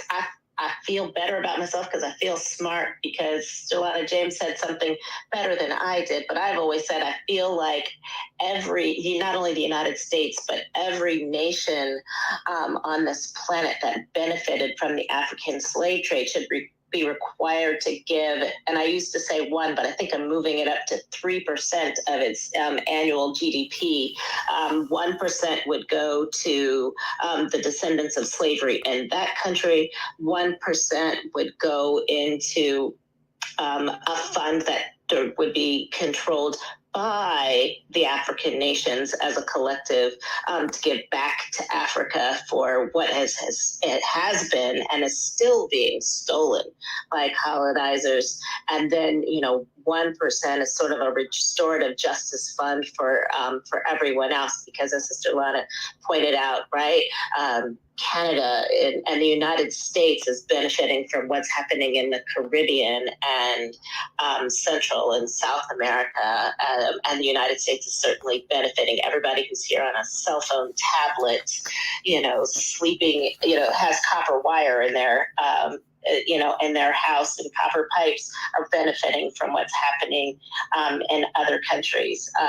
But yes, so some of it is financial, and it's the communities and the people who were the victims of the African slave trade and settler colonialism who get to decide what's done with it. But also it's looking at all the things that impact health as it is. Education, really still that we live in the year of our Lord 2022, and that we know that the educational system, from preschool to med school is separate but equal, needs to be changed. We need educational justice. I think everyone who is a descendant of African slaves should not pay for education. I certainly did, and still got 6 figures in debt. So I did not get my ancestors, my grandmother, my great grandmothers, and did not get their 40 acres. So I'm saying, where's my mule? And where's my mule? Pay off every last one of my school loans. We need a pathway to restore, and strengthen the historically Black and tribal university system, so that we have an opportunity for education in safe spaces, but what the ability to educate ourselves in our own space means for us. I think is really important, we need a system. If I had a say in it every year until we have 13% of the population of physicians, nurses, therapists, pick every health profession that is lacking, researchers especially. Let's talk about the NIH. Still putting out reports, even in the last week, another one coming out saying, gee, you know what, there's disparities in funding. So yeah, what healthcare reparations would look like would not only be probably free healthcare forever and ever, amen, for descendants of African slaves and for the African diaspora. But we would have med school admissions at somewhere, at about 15% or 20% every year. Until we actually have balance and what the medical workforce looks like, and we would see those schools restored. We would see, just like there was a drive from in the last 50 years to have a med school in every state, right? Or 2 med schools in every state when we only had 100, even though some of them still don't. What if there was a tribal college and university and medical school in every state, and a historically Black college and university and medical school, health professions schools across the board in every state? It is about housing, especially if cities and states and authorities can herd us into ghettos, then they can get us into sustainable, safe housing. I live in the state of Delaware, and the house that my parents bought came from a program similar to what Evanston's talking about, where after years and years of redlining and refusing Black families loans, if you were able to come up with just a $500 down payment, the state gave you funds to be able to purchase a home at a down payment. And there were banks that they benefited from it, but there were banks that were incentivized to be able to provide guaranteed loans to Black families. That's why my family we've been property owners for multiple generations now, and we all deserve that chance too. And environmental justice. We don't talk about it enough when we think about how much the communities where we live are impacted by climate change now, and by pollution, and by lack, and by disparate treatment from environmental causes. That's what's contributing to our health. Why so many of us have asthma.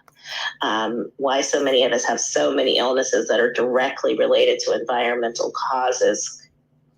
Flint, Michigan still doesn't have clean water.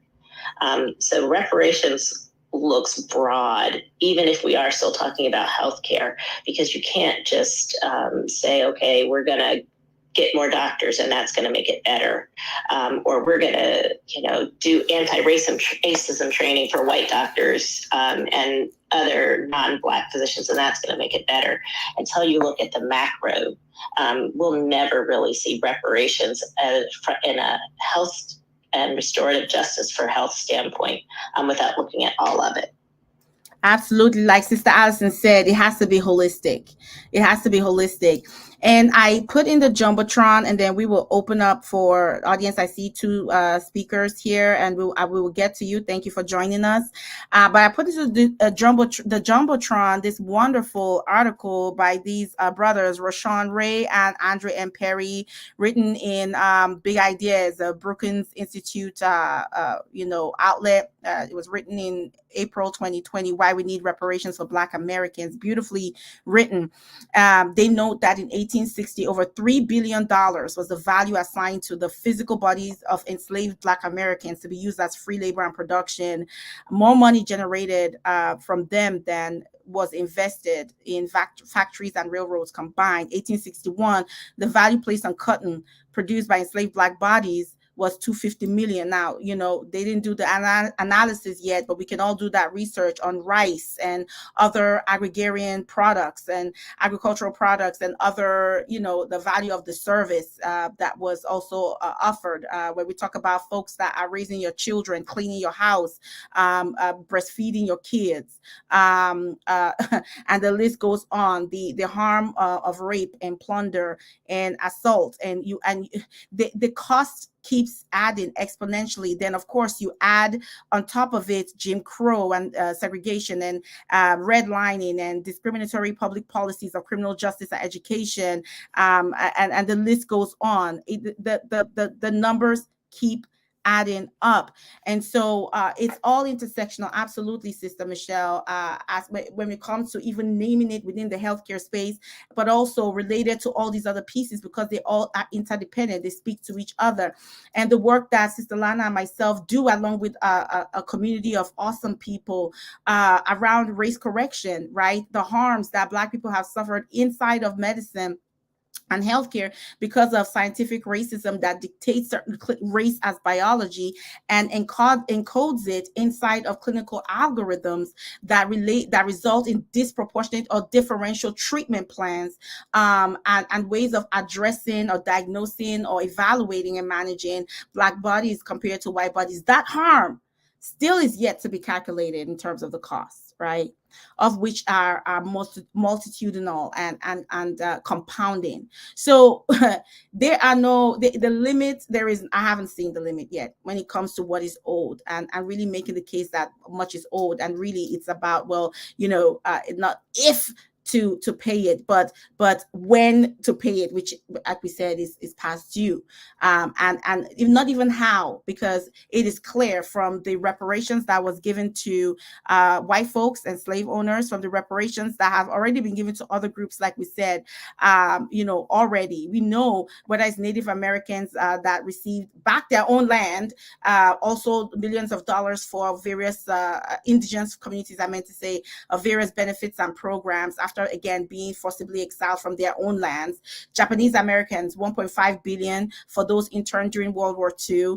The Marshall Plan to ensure that Jews received reparations for the Holocaust, and again, from a global standpoint, West Germany paying 3.45 billion Dutch marks to Holocaust survivors. The idea is not new. Folks should not act brand new. There is a reason why, when it comes to Black folks, when it comes to Africa and her diaspora, the conversations goes immediately left to when discussing about what is already known and done for a lot, and understanding for those of us in healthcare, medicine, and public health, that this has very real repercussions, and that we have to expand our vocabulary when we're talking about health disparities and health equity. We cannot have equity without justice, and we cannot have justice without reparations, period. So the conversation needs to be reframed for those of us that does this work, and reparations needs to be part of that conversation. Sister Llana, I see your hand, but what I want to do is invite our guests to make their contribution, and then I'll have you be the first to respond, and you can also add your piece to it. And just, I welcome both Brother Fierdes Friedman and Friedman Justice. Thank you for being in this space. We are a Afro optimist space, a loving space. We don't, I'm not saying you are, but I'm just laying from foundations, because I don't know you yet. I look forward to knowing you, but we are intentional about cultivating a loving space that is solution oriented, thoughts that are grounded in scholarship and evidence, that are produced from our community, and that's what we do.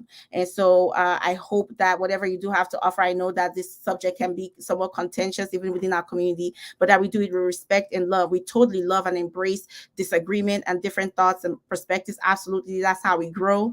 But that is done respectfully, lovingly, and honorably to each other in our collective Blackness. So with that being said, go ahead, Brother Friedman Justice, and then Brother Fierdes, and then we'll have Abhishek. Go ahead, Brother Friedman. Thank you. Peace, peace, peace to the room, peace to the family, and peace to the host. Gonna butcher your name, but I guess I'll say Dr. Apara. Thank you. That was good. Oh, thank you. Thank you for having me. And peace to the co-host, Miss Michelle Drew. I'm an American freedman, meaning I am a descendant of persons enslaved due to Negro chattel slavery in America. So, as an example, Frederick Douglass was an American freedman, and Harriet Tubman as well, just so you could get some context of my perspective. Yes, sir. Yes, thank you. Is reparations healthcare? When I think about reparations, and I came a little late probably, so part of my ignorance on the AIM art No worries, sir. AMART stands for Anti-Racism in Medicine Action Roundtable. So we meet every Saturday and we cover all these subjects, and we tie it to healthcare, medicine, and public health as it relates to Black folks and liberation. So that's the space. But go ahead with whatever was on your mind. It's okay if you repeat what was said already. Yes, ma'am. Thank you. And I love AMART. I love that. And I think that is a necessary solution as far as I'm concerned. And thank you for explaining that. So when I think about reparations,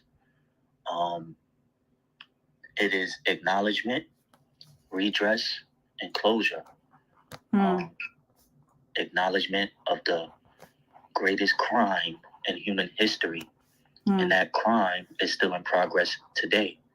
Our reparations justice claim starts from 1776 to present day due to the United States government sanctioning slavery, Black codes, Jim Crow, segregation, and the list goes on up until today.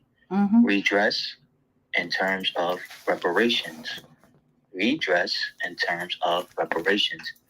And closure, meaning that there will be a settling of accounts from the U.S. government and the victims who are the American freedmen. Now, I go by the name Freedmen, Justice, Equality because this topic right here, it is done by the ancestors, the work of the civil rights movement, freedom, justice, equality. And what I mean by that is freedom for the American freedmen, justice in terms of reparations, and equality measured by wealth. We live in a system of white supremacy, and in that system, the American freedmen are at the bottom in all facets of life. Economically, politically, education, laws, politics, the list goes on. Whatever you can think of, you name it. Even in healthcare, especially our American freedmen women. So when I say reparations, what I'm referring to is the elimination of the lineage and generational wealth gap. I think that healthcare is a symptom of white supremacy. It is definitely a symptom of white supremacy, but the solution, because I know that y'all said this is a solution-based platform, and I love that because I am all about solutions. And as far as the solution would be ownership and control of our wealth, our resources, etc., our politics, education, etc., etc. When we were enslaved in this country, our wealth and our labor was stolen. I have to repeat that. When we were enslaved in this country, our labor and our wealth was stolen. So logically, it is only right and logical that we get our quote-unquote 40 acres and a mule, which has been updated and upgraded today in terms of the lineage, generational wealth, Grand Canyon between the American freedman family and the European American household. So I would like to thank you for this space. I want to reiterate, the solution is the ownership, the control of the politics, the ownership and control of the economics, the ownership and control of our own, very similar to what the Jews do. They own and control all of their media, their politics, their education, and I respect that. And I use that as a blueprint for the American freedmen. And I believe if the Jews can do it, then so can the American freedmen. So, thank you, Miss Opara, and thank you, Miss Michelle. This is a great space, and I look forward to joining you and the family and other people, even if you are a non-freedman. I am a reparationist, so even non-freedmen can be reparationists because you support justice. Have a blessed day. Thank you. Thank you. Have a blessed day. And yes, absolutely, right? That, regardless of our sort of, texture of politics, I love the way you just shared. I know you and I, there may be some different textures here, but that was very respectful, very honorable and loving. And I want to honor all that you share while staying true to yourself and to your politics, to how you stand. I think you did that expertly and very exemplary. So thank you. I want to lift up a couple of things to shoot over to Sister Llana. I appreciate what you said. The solution based there, ownership and control of wealth and resources, 1,010 billion%. Absolutely. I appreciate you bringing it home, right? Like the gap that exists. We know that the average white family has roughly 10 times the amount of wealth as the average Black family. It's not by accident. It's not by accident, right? It's not because they work harder or smarter or whatever nonsense is out there where folks are like, oh, well, the difference between rich and poor, rich people just ... No, your mama and your mama's mama and your mama's mama and your papa and your papa's papa and all of them made their money off of, stolen labor and stolen land and passed it down. Right? Stay the truth and shame the devil. Hallelujah. And so just really being very clear as to, the root of that is so important. So just understand that it's not by accident, right? White college graduates have over 7 times more wealth than Black college graduates. Come on now, right?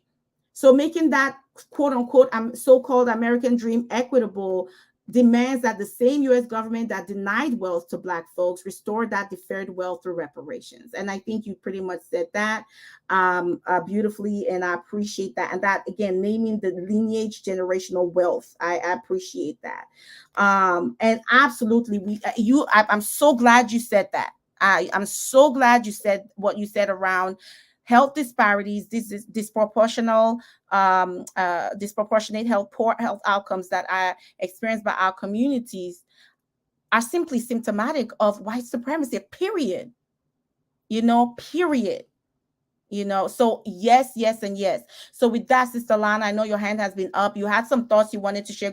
Feel free to do so, as well as if you wanted to speak to whatever Brother Friedman Justice shared, and then we'll go to Brother Fierdes. If I'm pronouncing that right, forgive me if I'm not, and correct me when you come on. Sister Llana, go ahead. Oh, hi. Try to keep it quick. I am headed out with a little family relative, but I did want to kind of point out that in terms of to the question of is healthcare a part of the reparations framework and can it resolve health disparities? Again, I'm going to tie to technology and to education together in the way that Dr. Drew did and Allison did. And I think what we also need are health institutes that are specifically about solving and identifying the problems that were created by white supremacist healthcare systems and finding expeditious pathways to remedying them, and ways that do that without increasing climate change, without on that supply chain of child labor, amputation, and violence in the Congo and across the world, but that we do it in a good way. And I mean here, like, to the point of what Dr. Ejioma talked about, my partner and accomplice in the struggle against race correction in Canada and the U.S., I've had a very difficult time over the past week ending race correction in nephrology, not only because of folks who are of heritages not from the Americas that don't seem to understand the cost, but also from people both who are in the same color skin we are and in brown skin. And there's a problem here when we don't have a place that can focus on that and building one space. But I think part of reparations is part of that percentage to identify, because it's not just race correction. They have found a myriads of ways to shave off 6 months, a year, years off of our lives collectively. So we actually need institutes that go through the entire life course, look at the existing, quote, patient journey, where there is a patient journey, and identify where we're being literally, and not metaphorically, cut off at the knees. There's a lot of medicine that has been practiced intentionally to harm us.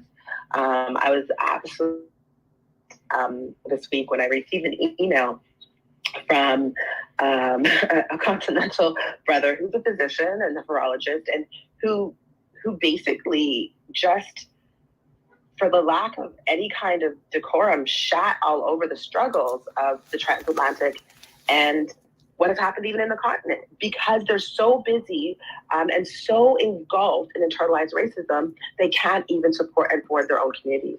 And that, my friend, is need for a deprogramming, because we need sites and availabilities and places where people can go who know they have a problem, and for those who can go and identify if they have a problem and let go of that self-hatred that they fostered, and now that they speak of in verbose terms because they've got an MD or a PhD or whatever.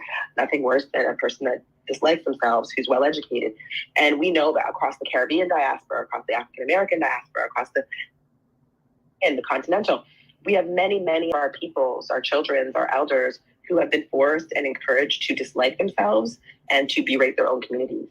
And I think we need to seriously find ways to help people support and repair themselves through that process, because let's be honest, people are being used and weaponized against us. So I'm interested in an institute around our mental health, our neurological health, our musculoskeletal health, and that we actually spend time looking at it, because there's a host of diseases that have been ignored and that affect us because of the violence of slavery and the violence that goes on around anti-Blackness, and not because we're biologically different. I want to be very clear. It's not about biological difference. This is about the fact that when you spend 500 years taking everything that you can to try to destroy and exterminate a people, there will be negative consequences that end up being, quote, unique to us because we've been uniquely able to survive. And so I'm interested in us looking at health anew, because what we call healthcare has not, in fact, been healthcare. It's been us trying to play don't have your clinician accidentally kill you, because they were taught to be white supremacists. And I'd like us to, what does it mean to have healing and healthcare, the way Dr. Drew does it and talks about, the way Ijeoma tries to practice, the way Dr. Grubbs. We have myriads of doctors and physicians who are trying to make the best with a broken system. My God, what would happen if we, with all of our intelligence from the streets to the boardrooms, were able providing actual, real clinical and supportive healthcare in our communities, not some wackadoodle structure that was designed by colonials to repair their soldiers of war, but actual sites of healing. And so I'm really interested in that, and how might us do that by repurposing the technological waste we already have, not by creating new environmental nightmares. So to that question, reparations in healthcare, can it resolve health disparities? Hey, without a body, you're a ghost. And where our bodies and have nourishment and support is through a different kind of healthcare. I always say, health is the resource we use every day to be who we are. And so everything we need should be where we are. It shouldn't be a doctor's visit that's isolated. We do need to find a hybrid version of healing that is local, that's in your building, that's down the street. And it doesn't have to be this foreign site of medical madness that white people have cobbled together as a result of stealing the technologies and wisdoms around the world. I think it can resolve a good chunk of the disparities, but like Allison said, it's one piece of a massive package that allows us to continue to enlighten the world. Let's be clear. It doesn't matter what Black people do. Even when we're being dragged to the bottom of the Atlantic Ocean, we raise up the whole world, and we gave them a whole human rights structure on how to be decent human beings. We're always teaching, even in our last deaths. And what I want to know is that, did our teachings work for us? Will we repair ourselves from the inside out? That's it. Thank you, sis. I appreciate that. And did our teaching work for us? That's the question, right? And really lifting up how, in this moment, this is an opportunity via the mechanism. And Sister Allison said this too, as well as everybody has said this. Mechanism of reparations to reimagine what healthcare is.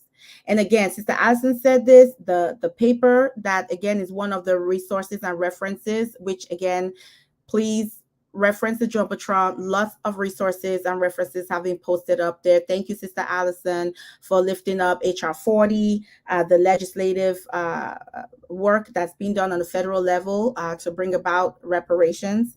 and also locally as well. So there's been tons of resources and references and threads that have been posted for you all to enjoy throughout this week. Okay, and take your time and sort of ground yourself in that. There are also wonderful books that have been written. I'll be posting those in a minute, but just to lift that up as well. And so I love that invitation. Again, we are a space of future dreaming as part of our revolutionary work and Black liberatory work. To say, how do we use this conversation to reimagine healthcare? How do we use this conversation to reimagine public health? And one of the things Sister Allison said, and that was said in the study, the Louisiana study that showed that COVID-19 transmission would have been reduced by almost 70% had there been reparations in that state. One of the things they say is, again, when we benefit, guess who all else benefits? Everybody. It's always been like that. It's always been like that. The repercussions, the domino effect affects and improves everybody's lives. It just happens. It just happens like that. Okay. So just really naming how a reimagined healthcare that centers upon restoring and repairing the overall well-being, health, wealth, all of it of Black folks, particularly Black folks who are descended from African slaves in America and the Americas, is one that benefits us all.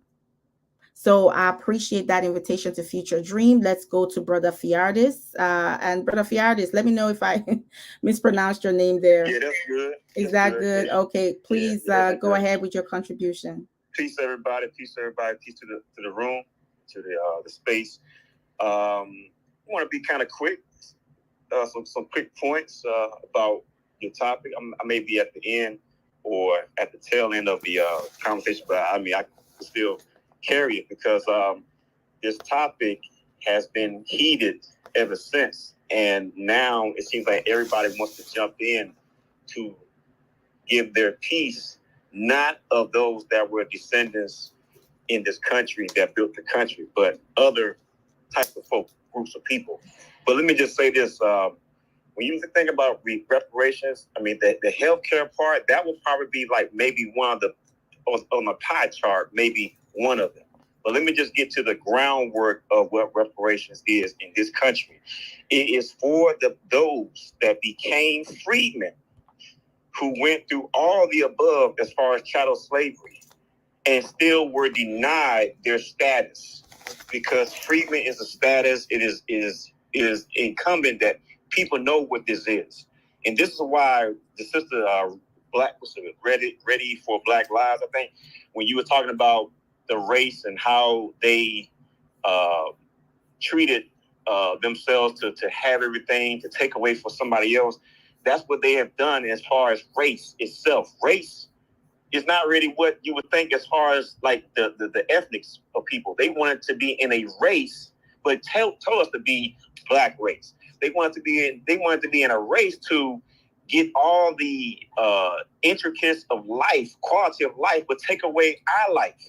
And it's not right. It's really impaired when you think about it, of how a people could take some people by force and then have these people to be the ones that prepared the country, built the country, invented for the country and everything else. And then now they still have to be subservient to the actual people that did the wrong.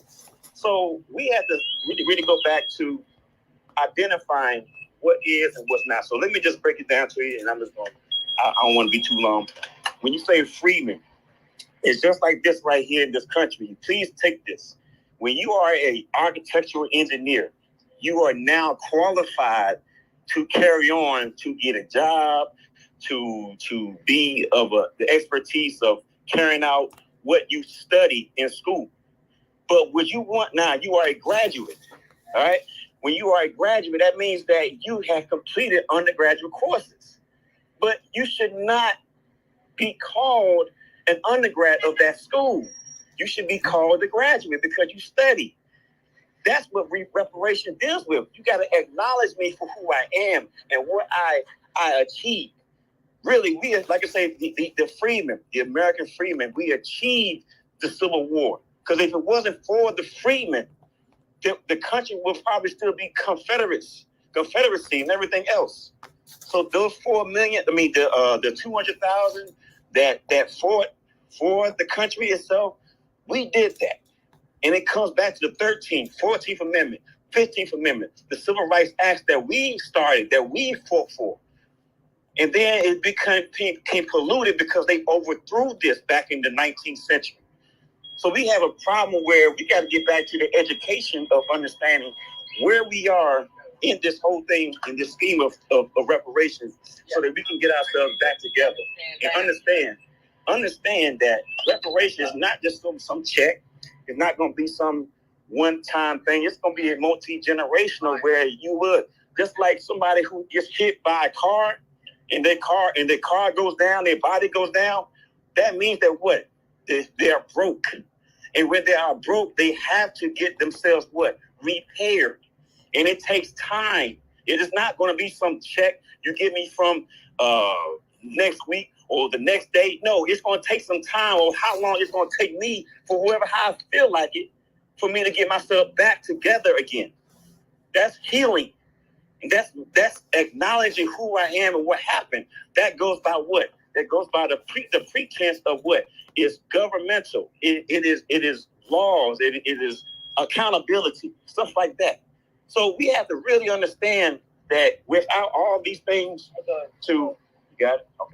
without all these things to be considered, if we don't understand just the common things, we're going to be lost down the road for our next generation to come up and hear and be of what fight is it in this country of who they are, because they're not going to understand.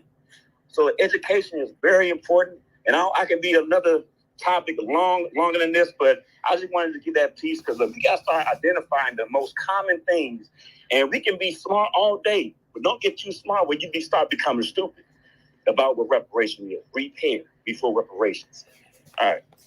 All right. Well, I appreciate that offering, and one thing I appreciate about it is it totally aligns with what we've been talking about for since 1 o'clock, and I appreciate that even though you came at the end, you are pretty much, and this is good when it's reiterated, and this is an educational space, and we lift up exactly what education we grounded in historical and contemporary facts, and that's exactly what we've done, and what you have reiterated for us.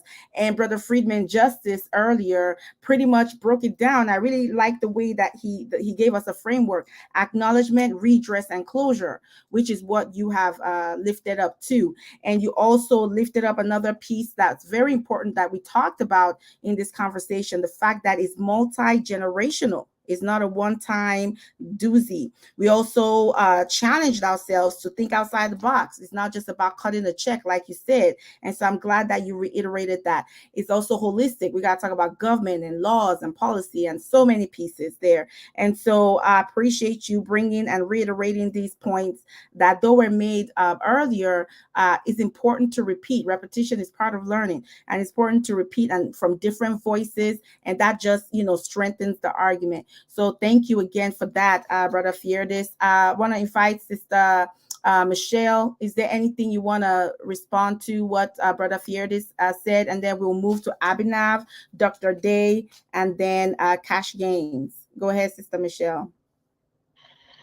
Yes, and Brother Fierdes, thank you so much for that contribution, and for lifting up principles that we talk about all the time in AMART, and recognizing that while we are a Pan-African group, we do uniquely recognize the express consequence of chattel slavery and how that has impacted the lives and the health and wealth and wellness and equality of those of us who are, as you say, freedmen, who are their descendants of our ancestors and what we brought. So thank you for bringing that piece to it, because it reminds me that we have all come together from very specific backgrounds. Me, from someone whose ancestors were some of the early arrivals to this continent in the 17th century in Virginia, but yet also connecting with people across the diaspora, but also across this country, because knowing that, you know, from 1619 and really before 1619 to 1808 and even afterwards, when they were bringing Africans in chains as contraband when the slave trade theoretically was abolished, that our economy, our country, our history is entirely built on that. But also, you know, because we deal with medicine and public health and healthcare in this space, from the professional level, but also how it impacts communities, I will always honor our ancestors, but even going back for thousands of years, you know, to the father of medicine, as he is known, in Hotep, who the Greeks Hellenized as Asclepius. It's, you know, where our caduceus comes from, that symbol of medicine, but knowing that the father of medicine was an African, was Egyptian, that the first medical schools that we think about that happened on this planet in the world, and the scientific study of medicine began in Africa, and that our ancestors who came here, who not only built this country with our labor, but who were responsible for the health and wellness of our community, but who even served as healers to their captors, brought that knowledge with them. You know, somewhere right now, I am a nurse midwife, you know, and I always laugh and say, you know, somewhere, you know, in Nebraska, at a home birth, there is a midwife of, you know, of Irish or German or French ancestry, you know, burning sage and giving a woman a tincture of blue and black cohosh because of the knowledge that was stolen from our ancestors, and how much of even modern medicine is built on knowledge that was taken from us. So understanding and appreciating our love for our community as freedmen, but also how it ties back to the motherland, because without the contribution of the motherland, this country would be nothing. And so thank you for your contribution. Absolutely. Thank you, Sister Michelle. Beautifully said. Let's move to Abhinav. You had a question. Welcome to the space. Hi, Dr. Opara. It's Abhishek. Abhishek. Okay. Yeah, no I'm so sorry. You know why? My friend and colleague named Abhinav? Sorry, I have a very good friend named Abhinav. That's right. So when I just saw ABH, and so that's my bad. Abhishek, welcome to the space. Thank you. Go ahead. What's your offering? Yeah, no worries. One of my classmates in both college and medical school is Abhinav, and so it's happened many times, ironically. So my background, just for everyone, is I am a first-generation child of an immigrant from India. I'm a medical student. I am a graduate student in public health, and I was at the time a delegate to the American Medical Association when we passed the racism as a public health issue resolution. And so I've been trying to learn about this space a lot over my time, especially since starting medical school and trying to figure out how to best advocate for patients. And one thing that I have a hard time trying to differentiate and delineate is there seems to be a lot of animosity. This is not something I need to delineate. There is a lot of animosity toward the term reparations by the systemic white power structures that exist. And at the same time, the goals of reparation align very strongly around many of the socially progressive agendas we see coming out of different political parties. And one thing that has been more clear as I've heard the other speakers, talk is just the importance of recognizing the justice component. Mm-hmm. And that 100% I agree with. But in terms of, and maybe this is just me coming as the child of immigrants from a not an abundance mindset, but from a scarcity mindset. But if we are trying to get equitable outcomes to help those in need, especially the people that would most benefit from reparations as well, what is the delineations, distinctions? What is the, thought process in why we should advocate for one in certain situations and other in other situations? And as and one of the things that we've talked about is obviously there's been disparities between African American and white families in this country that are clear in the data, and it's very abundant. But there's also been a clear trend in a positive direction. So if we look at physicians, just as an example, since we're talking about healthcare, the number of medical students entering medical school who are African American has bumped up to 11% most recently, versus 2% of all doctors are African American. So clearly there's a move. It's not yet at 13% representative of the country. But if, as that population of African Americans become wealthier and more successful, do we move away from the opportunity to push a progressive agenda that helps everyone, and then while we can also still do advocate for reparations? I'm just trying to understand how to negotiate those kind of similar but distinctly different ideas and how they differentiate. Just help me understand, because that's something I'm trying to understand as a student. So if I was to sort of, I want to try to understand, make sure I understand your question, and then I'll pass it on to, I think we'll start with Sister Allison, and then if Sister Michelle or Sister Llana want to jump in.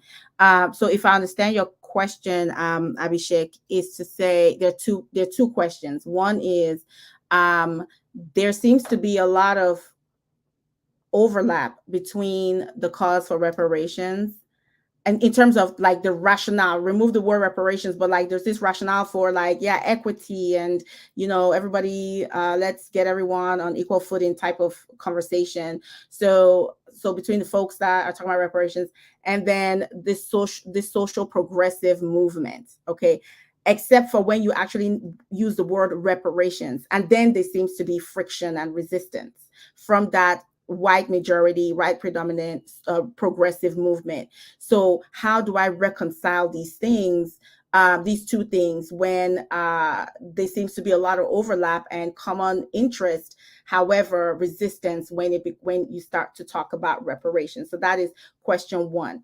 And then question two is, what does reparations begin to look like? What is the role of the idea of reparations as Black folks are quote unquote coming into their own, so to speak? So as Black folks are attaining success, do we need to still talk about reparations? So this is my understanding of the question. Is this a fair summary? Yes or no? The first question, yes. The second question, I would just clarify that it's not do we need it, because I think from a justice standpoint, that's very clear, and there's been really great points made that are very enlightening. But more so, will the movement and push go away because there'll be more fractioning of the African American community? I mean, I would say already that there's wealthy African Americans do not vote the same as non-wealthy African Americans in this country, and that's already showing. And so will that cause the moment to go away to take action? That's more so my question. Okay, so as the class, as more of us move into a higher socioeconomic class, will that jeopardize the cause for reparations? Okay, I think I understand. Sister Allison, and it looks like Sister Dr. Day also has something to say in response. Go ahead, Sister Allison. Thank you. First, thank you for your inquisitiveness. It is important to want to understand what's going on, right? I will use a perfect example. I voted for Bernie Sanders in the primary, which is pretty, controversial these days. I did support Biden in the main election, as I also voted for Hillary. I'm not one of those. But something you should understand is the reason why a lot of Black people in the South rejected Bernie Sanders is because of what you just said, right? That we're going to fight for all these things that are going to help us equally, right? But the truth is, that's not how America functions. The racial wealth gap, if we were to, let's say we just created an even playing board now, if policies, let's say, for example, we get universal income, right? That would inherently help everyone but Black people more than Black people because the discrimination is built in. That's why we call reparations restorative justice, because until we restore the disparity, there can be no efforts to be equal. So when you talk about, the idea of the overlap between the things that are in reparations, because it's not just a cash check, it's all these things that are going to impact and improve systems and the progressive legislation, there is a link because it's about humanity. So these are about human rights. Like Black people's rights are about human rights. I mean, that's something like a lot of people forget in this country. Secondly, you made some, insinuations about if Black people do get more money, perhaps that their social political standing may change. They may no longer support those same initiatives. But as a Black progressive, I would just say that it's kind of racist to assume that after 400 or 500 years of everything we've been to, that when we got in some type of position of power, that our goal would be to kind of smash others and face in the dirt. I think that we cannot, because I study psychology. So from a social science perspective, we do not have any type of data that you could use that would suggest that Black people would automatically not support social initiatives that help everyone. Because if you look at through history, the legislation that we have support, like the Civil Rights Act wasn't just just treat Black people with respect act. It helped everyone of every racial groups, whether you're, indigenous, whether you are an immigrant to this country, whether you're a European immigrant, whether you're Jewish, it helps all these different people, right?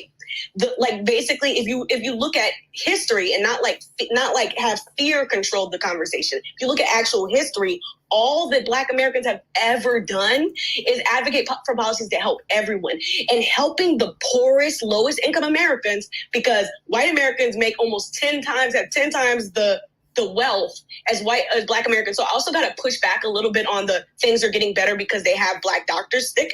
Yes, Black people are going into doctors, and because the medical, whether it's the APA and the AMA, because they're acknowledging racism and they're making efforts to incorporate diversity as a core value, they are increasing the number of Black professionals. But that doesn't mean that we're not still experiencing the blistering impacts as far as in healthcare and in all other facets of life. So for one, it is very necessary for us to get reparations. When you advocate for your patients, just keep in mind that helping them does not hold anyone else back. This is money that the government actually owes Black Americans. Before the Industrial Revolution, when cotton was king and sugar was queen in the South, with the money that America used to wage war against Britain to even become the United States was based on the slave industry. America would not even be a country that anyone can come here and have a dream about if it were not for Black Americans. And we need to start shifting it from it's like it's a handout, and understand that this is a debt that is owed to Black people. Once you understand it's a debt owed, you can stop worrying about the political ideology shift. Let's put in laws that are going to protect all of us, because not any of nothing about reparations says anything about diminishing the poverty of white Americans. In fact, do you know who was the one who started the free breakfast program? The Black Panther Party. And they were the ones that provided food, not just for Black poor children in the community, but white children too. You know who were the ones to start public schools and public education in the United States? It was Black men at the end of the Reconstruction era. And do you know how they were able to do that? Because after slavery, they went into Congress and they had wealth. And do you know what they did? They chose to uplift all Americans, to where now it wasn't just rich white kids going to school, poor white kids could go to school too. Every step of the way. This is why I encourage you guys to read the 1619 Project. I encourage you guys to read about the experiences of Black Americans that are left out of the textbooks intentionally, so that people do not understand these matters. There would be no such thing as the America that you enjoy today. The free air you're sniffing today is because of what Black people did. We built the actual White House. Enslaved people built the White House, the Capitol building, the Smithsonian, Harvard University. Baby, there is no such thing about America without Black people. So it's not about, you know, if you want to like worry about the fact that, oh, some people will be less progressive, that's natural. And as a Black progressive, we will fight that battle together. We will fight that battle together. But one thing we can't do is let fear of what Black people's freedom will mean for their politics, you know, interfere with our pursuit for their rightful place in society. Because for too long, Black people have been second and Black women third and Black gay people third and fourth class citizens. And the only way that we can fix that is through something that restores what was broken. Right. Thank you, Sister Allison. I think that was a whole dissertation right there, and you really broke it down.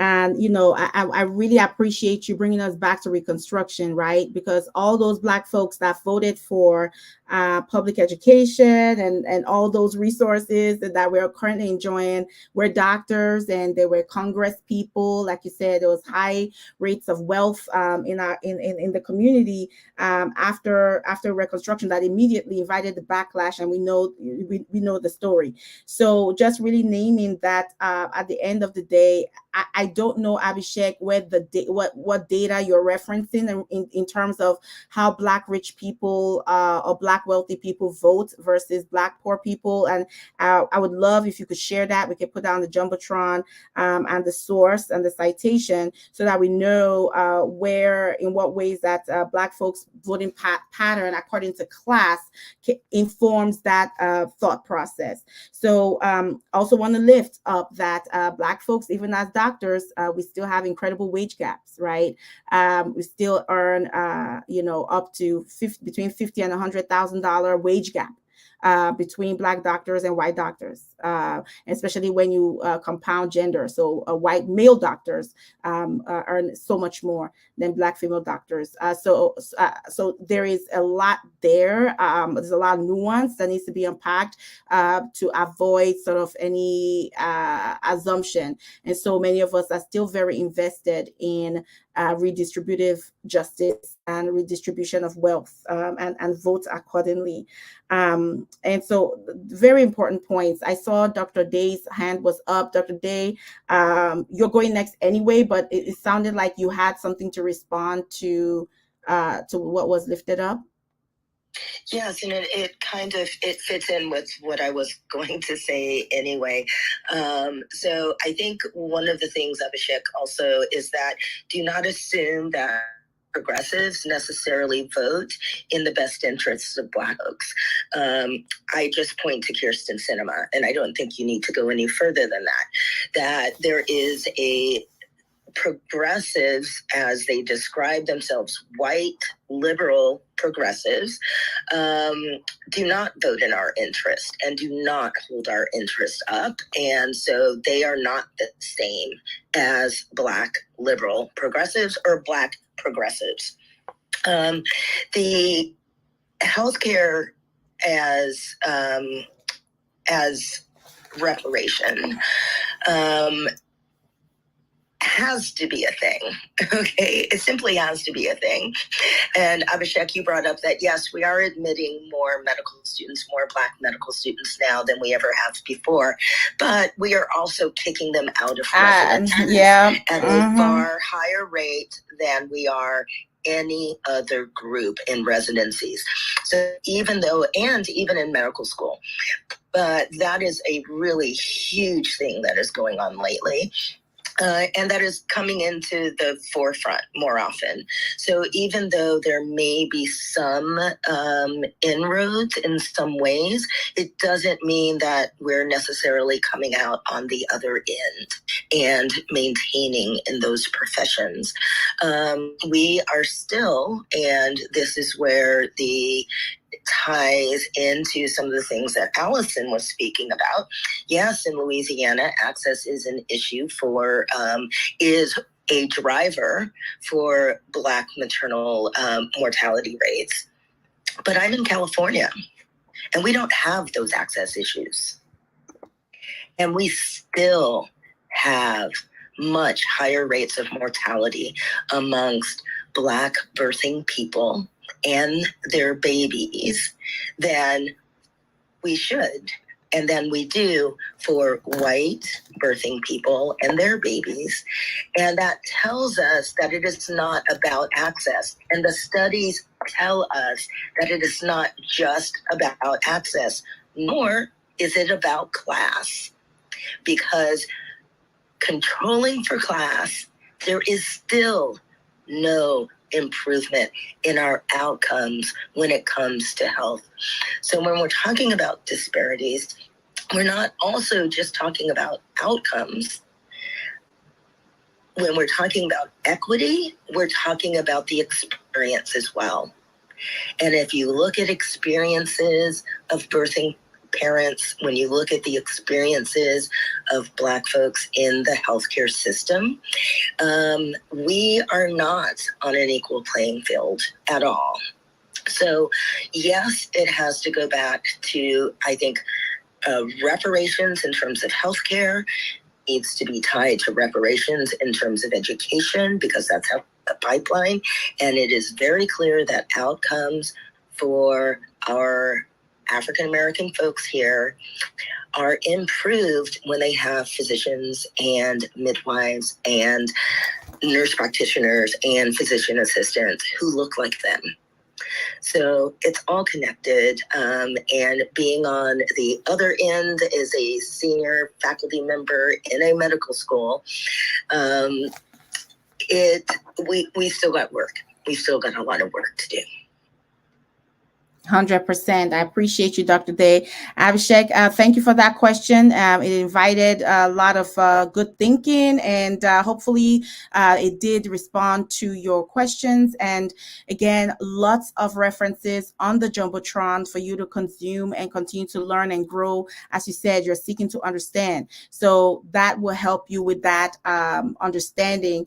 As we move on to Cash Gaines, who will be our last speaker. We are far past our time. We usually try to end between 3 and 3:30, but not go over 3:30, and we are at 3:31. So I want to respect everybody's time, everybody's Saturday. We are here every Saturday, 1 p.m. Eastern Time, AIM Art.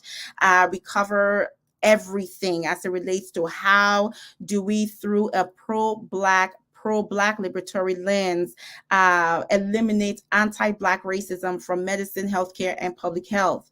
That's what we're about. And, we take on every issue, and we do it through the lens of history and contemporary. We engage a critical consciousness. We also ensure that we are transdisciplinary, and we have folks from the grassroots to the grass tops, various backgrounds, as you've heard on today. And we like to build community and strengthen the work that we do. And ultimately, this is not just in service of conversation. Everybody that's at this round table does work offline. We do the work of organizing. We do the work of making change in our various settings, in our institutions and universities and colleges, on our neighborhoods. We out there with our feet and our hands, not just our mouths.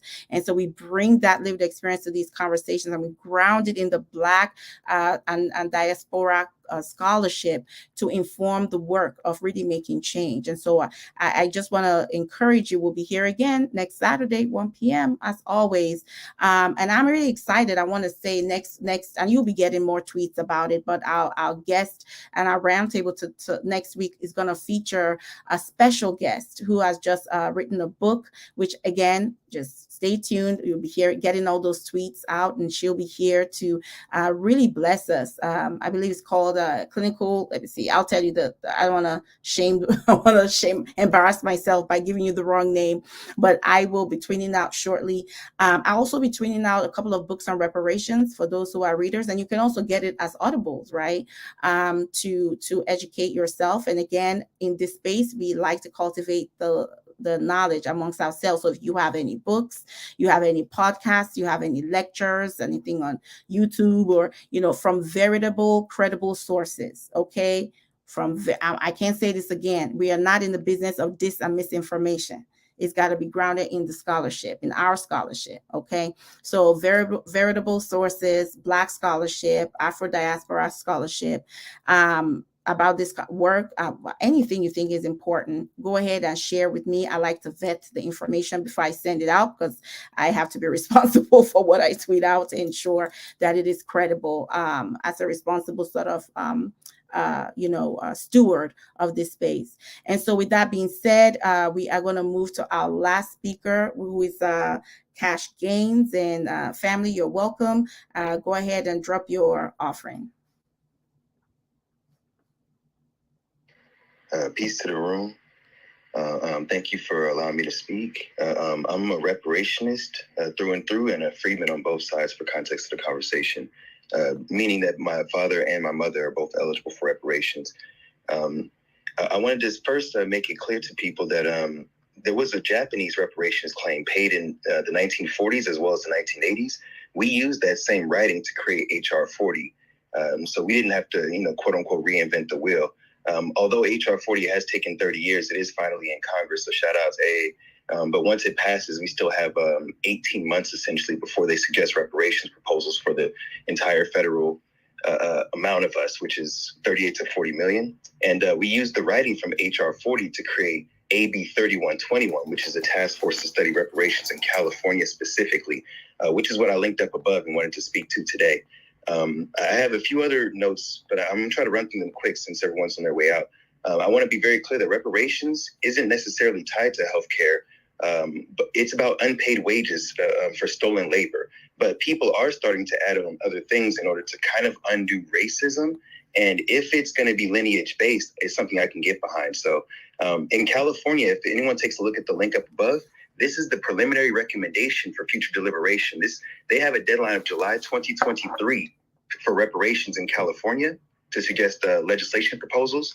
And we are still, as a community, able to call in and say, hey, I see that there was a whole subsection on healing Black families, and I see the bullet points there. We need to add X, Y, and Z. I see that there's a whole part about mental and physical harm and neglect.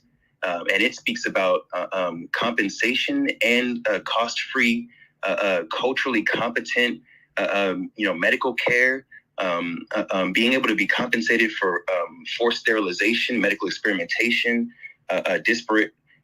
disproportionate police sentencing, a whole lot of things that I think we need to look into further if we're speaking about healthcare as a part of our reparations. So I just wanted to shout out California for that. And very importantly, specifically, it's important that we have doctors who are able to understand African-American vernacular English and who are speaking it to us. I think that should be a stipulation, because I've had issues anecdotally with doctors as well as with dentists because of their accents. And that's a big issue, I think, is leading to a lot of issues within healthcare. Reparations is lifetime payments. The precedent has been set by Oregon's Senate Bill 619. If y'all take a look at my tweets, you can see $123,000 a year in lifetime payments, tax-free, being offered there. So to those who do know that it is going to be a check, you should keep that in mind. My last 3 points, I was going to mention affirmative action and how that was a trick bag. Since someone was mentioning how there's more people being doctors, I don't want to belabor the room. And I heard that the White House was mentioned as well. We actually built the White House twice because it was burned down once by the British. So we built it twice without being paid for our labor. And the last point I'll make is there's an article that says that African-American wealth is set to fall to zero by 2053. It mostly mentions the STEM fields, which we are studying in. So it's not about pushing us to be more doctors, to be more scientists, engineers, so on and so forth. It's that we're not being hired in these fields, and we're instead falling into predatory loans that take forever to pay. So it's also about scarcity, about immigrants being placed in these places of work and being paid less, and that driving down the wage in general. And after 400 years of Black Americans being in our country, we should really be hiring people who just got here from China, Ireland, India, or the like, instead of competing with them. And that just speaks to the hold that white supremacy still has on us in modern day. Thank you guys for letting me rant. Yeah, Cash, I appreciate you sharing some resources. I'm taking note of that. You said there was an article. Are you able to locate the article that talked about Black wealth falling to zero? By what year did you say? Yes, ma'am, 2053, and that was written in 2017 before COVID destroyed our savings and housing market even further. Yeah, those are fair points. If you could find that article, that would be great for us to disseminate. if you're able to. But that's thanks for bringing some resources for us to review, especially what's the work that's happening in California and looking at the points. And yeah, no, I appreciate that. Let's see. I don't know, Sister Llana, are you still there? Sister Llana is with her family, so I don't know. Sister Llana, are you still there? I'm still here. Oh, I'm still here. I didn't know whether to call on you or I'm not trying to go, but I'm still here until we get on to the little ferry. Then I gotta go. Okay. Well, do you have anything to respond to Brother Cash, what he's shared or all that? I didn't call on you earlier because I really thought you were hanging out with Lil Man. But would you like to share on whatever you've heard so far and sort of wrap that into your closing statement for us today? Yeah, well, I just want to let you know that my little nephew Harrison is listening very closely. He has become dead silent. He has been listening, and Cash Gaines, he got your voice. He heard you. He's got that down. He's only 1 year and 6 months, but he. And so for me, in terms of wrapping it up, I like what I'm hearing.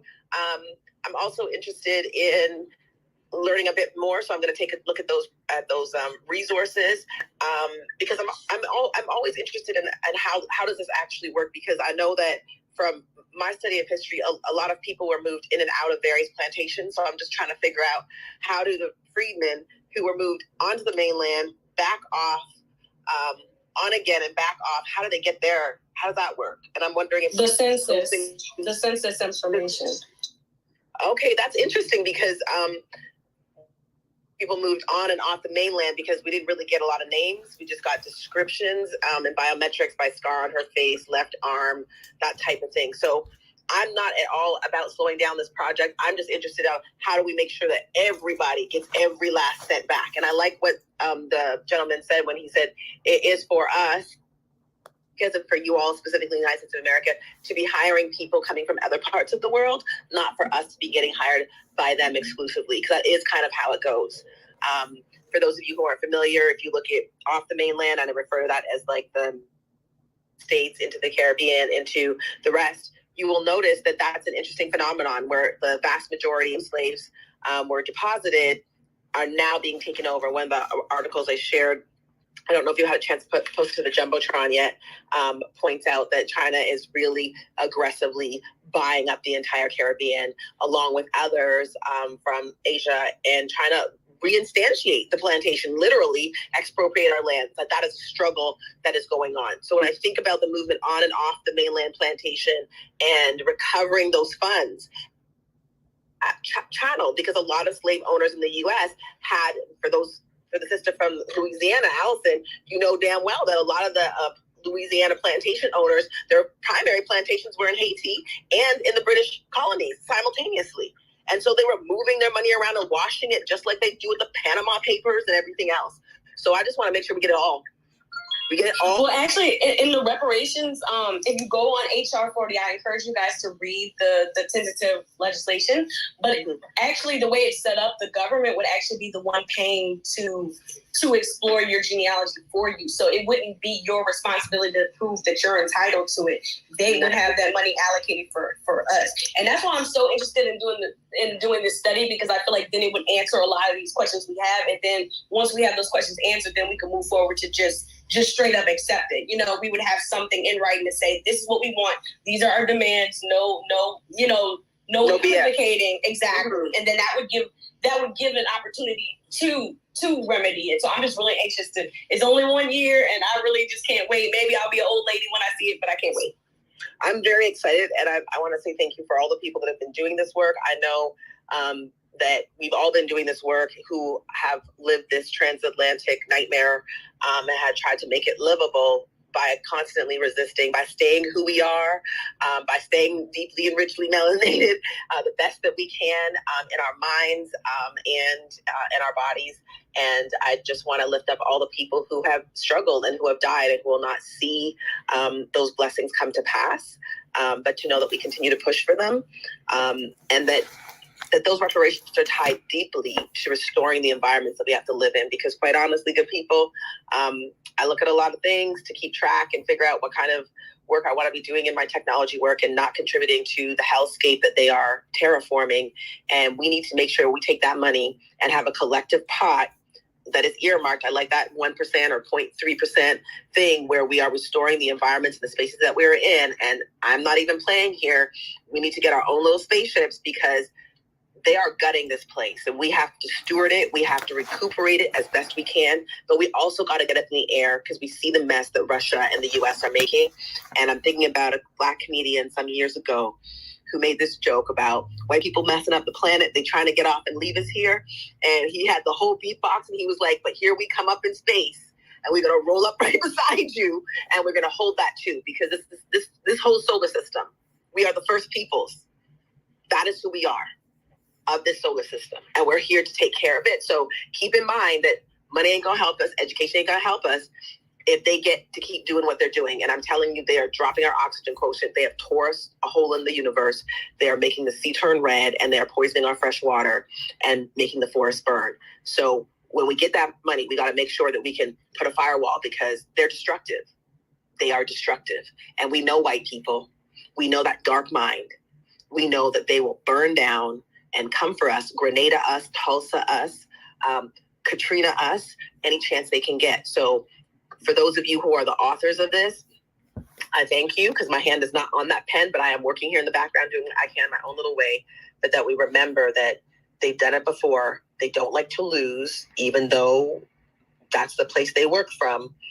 They can be very bad-minded. So let's make sure we put a protection moat around us to prevent those White Walkers from doing their worst work yet. I want to say thanks, and I'm going to peace out, because we driving in the parking lot, so I might lose connectivity when we go underground. Thank you. She took it to Game of Thrones. She said White Walkers. she said the White Walkers. But thank you, Sister Llana. I appreciate that. Sister Michelle, any closing statements for us? Amen and Ashe. Sister Llana and Sister Allison, you said it all. And I just want to thank you, as I do every week, Dr. Opara, for holding this space. And when we come back to the original questions of, like, is reparation healthcare, and can it resolve health disparities? You know, I at the end of the day, I always think back to, because I am a midwife, but I'm a 7th generation midwife, and, you know, and think about history and think about this long game, and was very interested to hear Cash talking about, you know, the Oregon proposal where it's $123,000 a year in perpetuity, and even thinking about Abhishek asking, you know, his question, of, you know, what happens when. And this is a 500-year process, right? We've had 500 years of oppression, of genocide, of forced labor, of actually having our ancestors' physical body and labor being, you know, being wealth. The American economy was built on chattel slavery. But when we, you know, as we're moving forward, as we've all agreed, and so eloquently put, is reparations healthcare, you know, is healthcare alone the answer? No, but it is definitely a part of it. And as we are thinking about the fact that we are living through this whole pandemic, and who knows, we may begin another one soon, where disproportionately, we are being killed by the health system that was built on our backs still currently. Health reparations in healthcare is an important key, both short-term and long-term, to save our community, to save, you know, to restore our health, to maintain our health as we move forward. And so, yes, it's in where our physicians and healthcare providers of all disciplines are trained, where we get in, who does the research. As we know, disproportionately, all of the health disparities research, as you mentioned earlier, that's being done, is mostly not being done by Black people. So, you know, people who were part of the system in the first place are now saying that they're going to research disparities. You can't be our oppressor and our savior at the same time. and where and how and when our healthcare is delivered, and that it's done not just in an equitable fashion, but I want to argue we're entitled to a little favoritism now. So yes, I am entitled at this point in my life to have my healthcare provider look like me, to be well-trained, to be debt-free, to have my best interest and my health in mind, because that is what it has been for the white colonizer, for the oppressor for 400 years. So it's our turn. So thank you again just for bringing this up, and Sister Allison and Sister Llana James as always for bringing it in, and especially when we think about tech, because so much of healthcare right now is built in tech, not only in the electronic health system, but even how it's delivered. The hospital that I work in now has robots delivering drugs. So we have to pay attention to what is really happening in the tech world, not just in our entertainment or in our business or our finance, but even what's happening in our healthcare. And thank you again.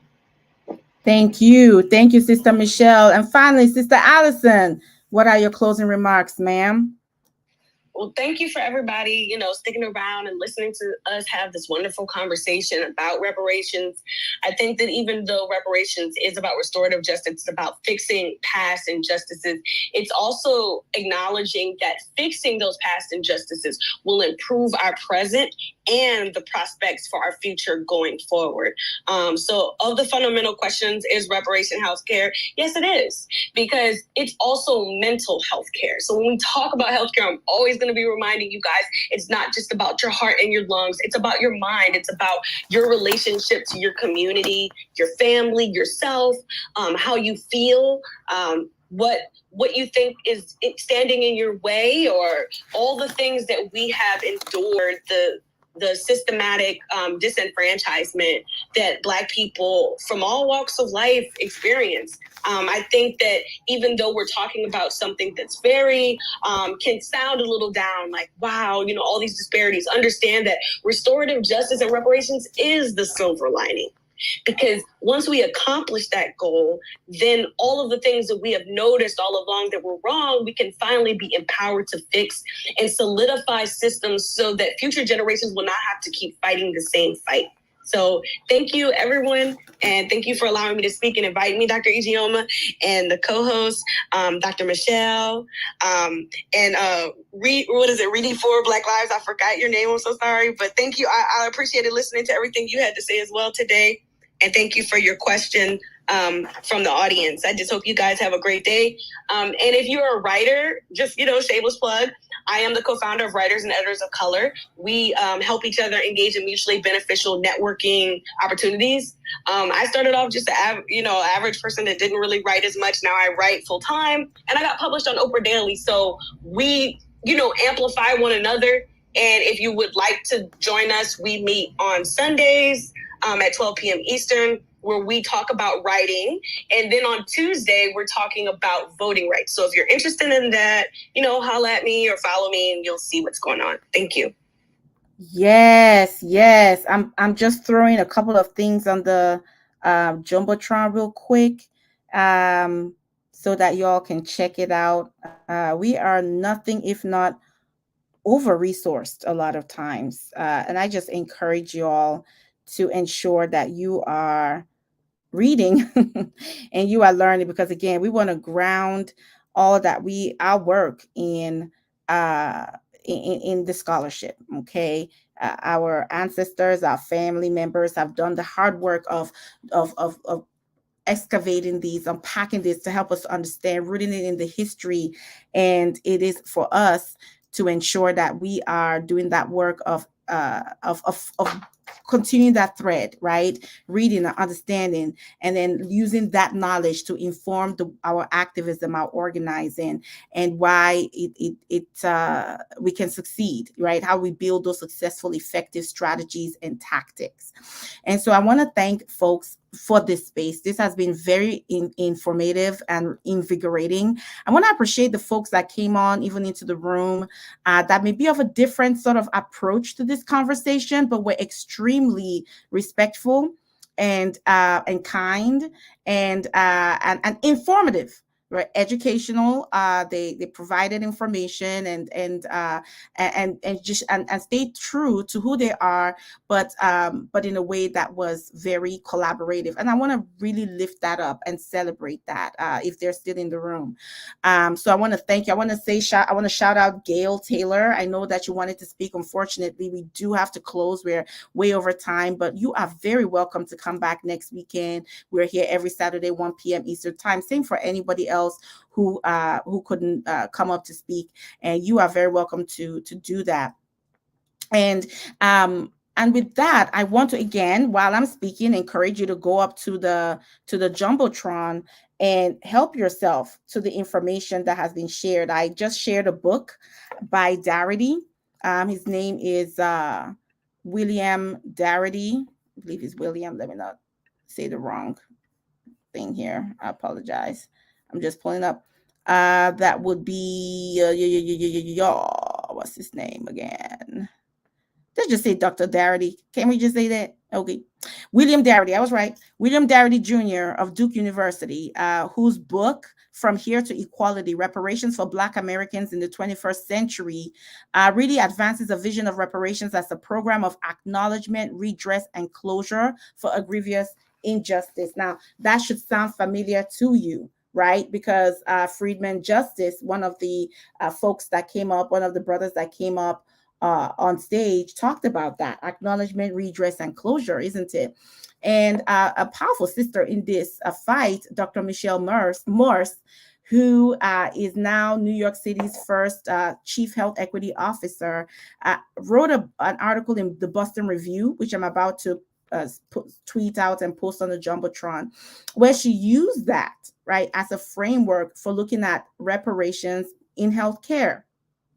And she also then referenced the framing of acknowledgement, redress, and closure. So it's a fantastic article that I encourage folks to read as we intersect, right? And that's the sort of maturity and growth of thinking we need to sort of be working on as a community, that things don't have to oppose each other, right? It's not an either or, it's a both and, right? Healthcare doesn't exist in a vacuum. Housing doesn't exist in a vacuum. Food doesn't exist in a vacuum. Education doesn't exist in a vacuum. These things speak to each other, interdependent on each other. They inform and influence each other. They mutually reinforce each other.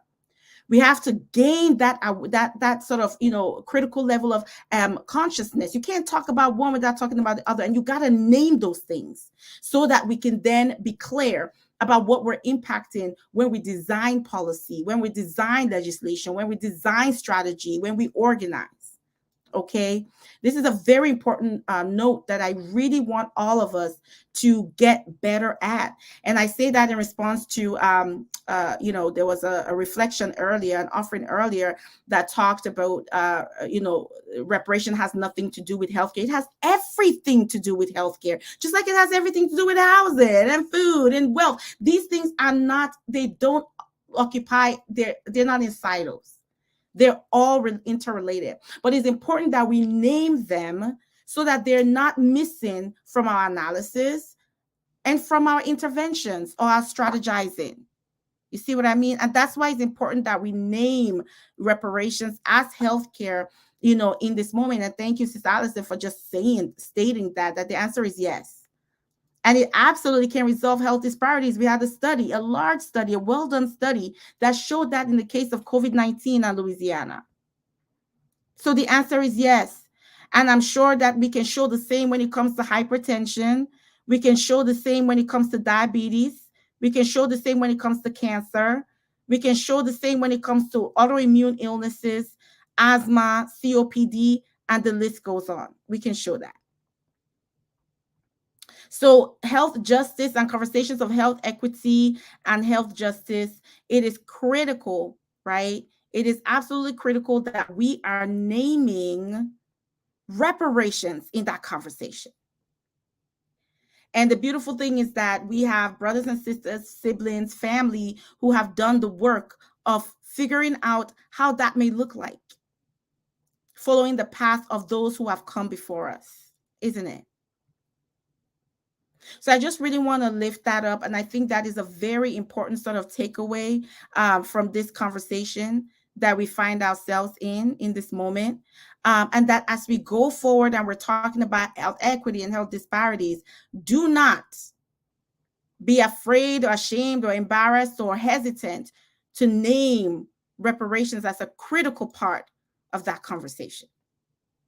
That conversation is incomplete if that's not happening. Okay.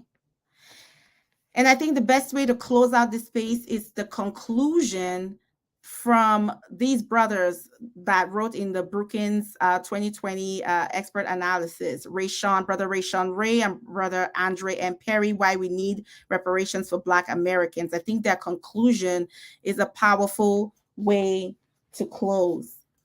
And I read, quote, "For the descendants of the 12.5 million Black folks who were shipped in chains from Western Africa, America has a genetic birth defect when it comes to the question of race, as stated recently by U.S. Representative Hakeem Jeffries.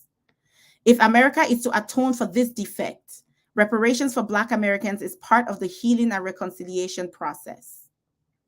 With April 4th marking the 52nd year since Dr. Martin Luther King Jr. was assassinated in Memphis, we think it is appropriate to end with an often forgotten quote from Dr. King's I Have a Dream speech that he gave in 1963 in Washington, D.C.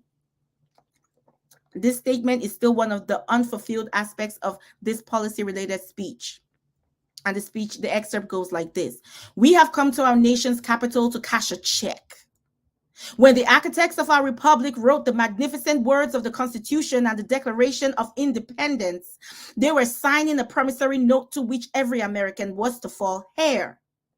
It is obvious today that America has defaulted on this promissory note insofar as her citizens of color are concerned. Instead of honoring this sacred obligation, America has given the Negro people a bad check, a check which has come back marked insufficient funds.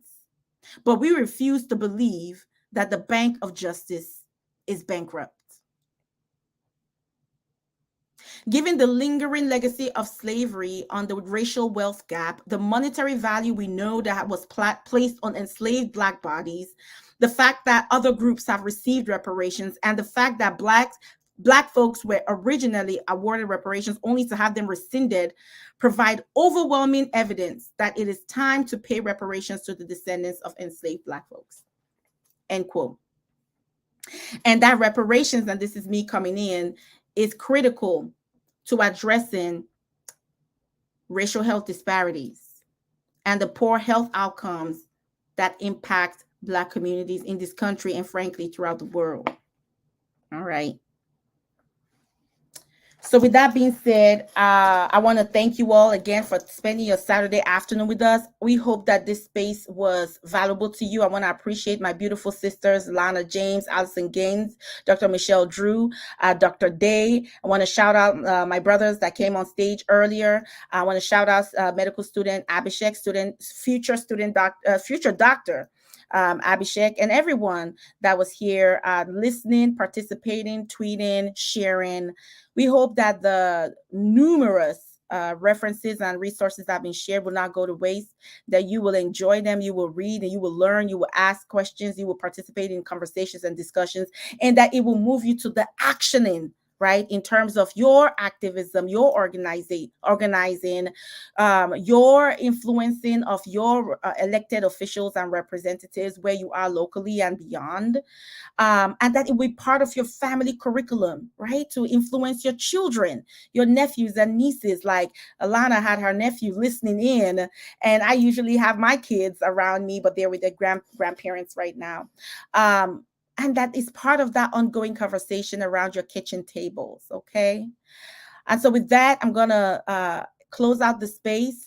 We'll just share some music so that you can collect any information that you what you were not able to do from the Jumbotron.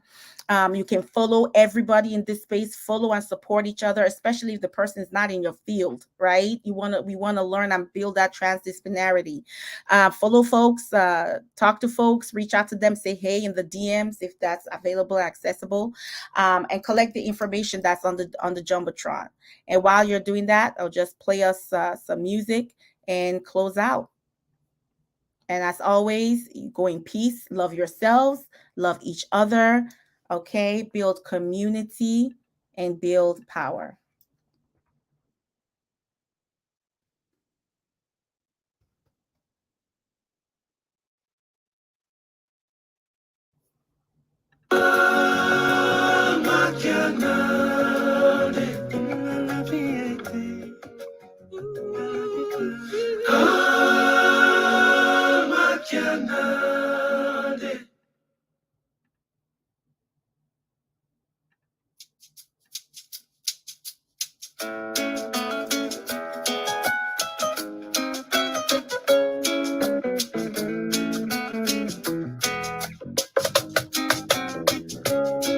Like legging to jam on the jump, bang a fuck me, damn a fat day.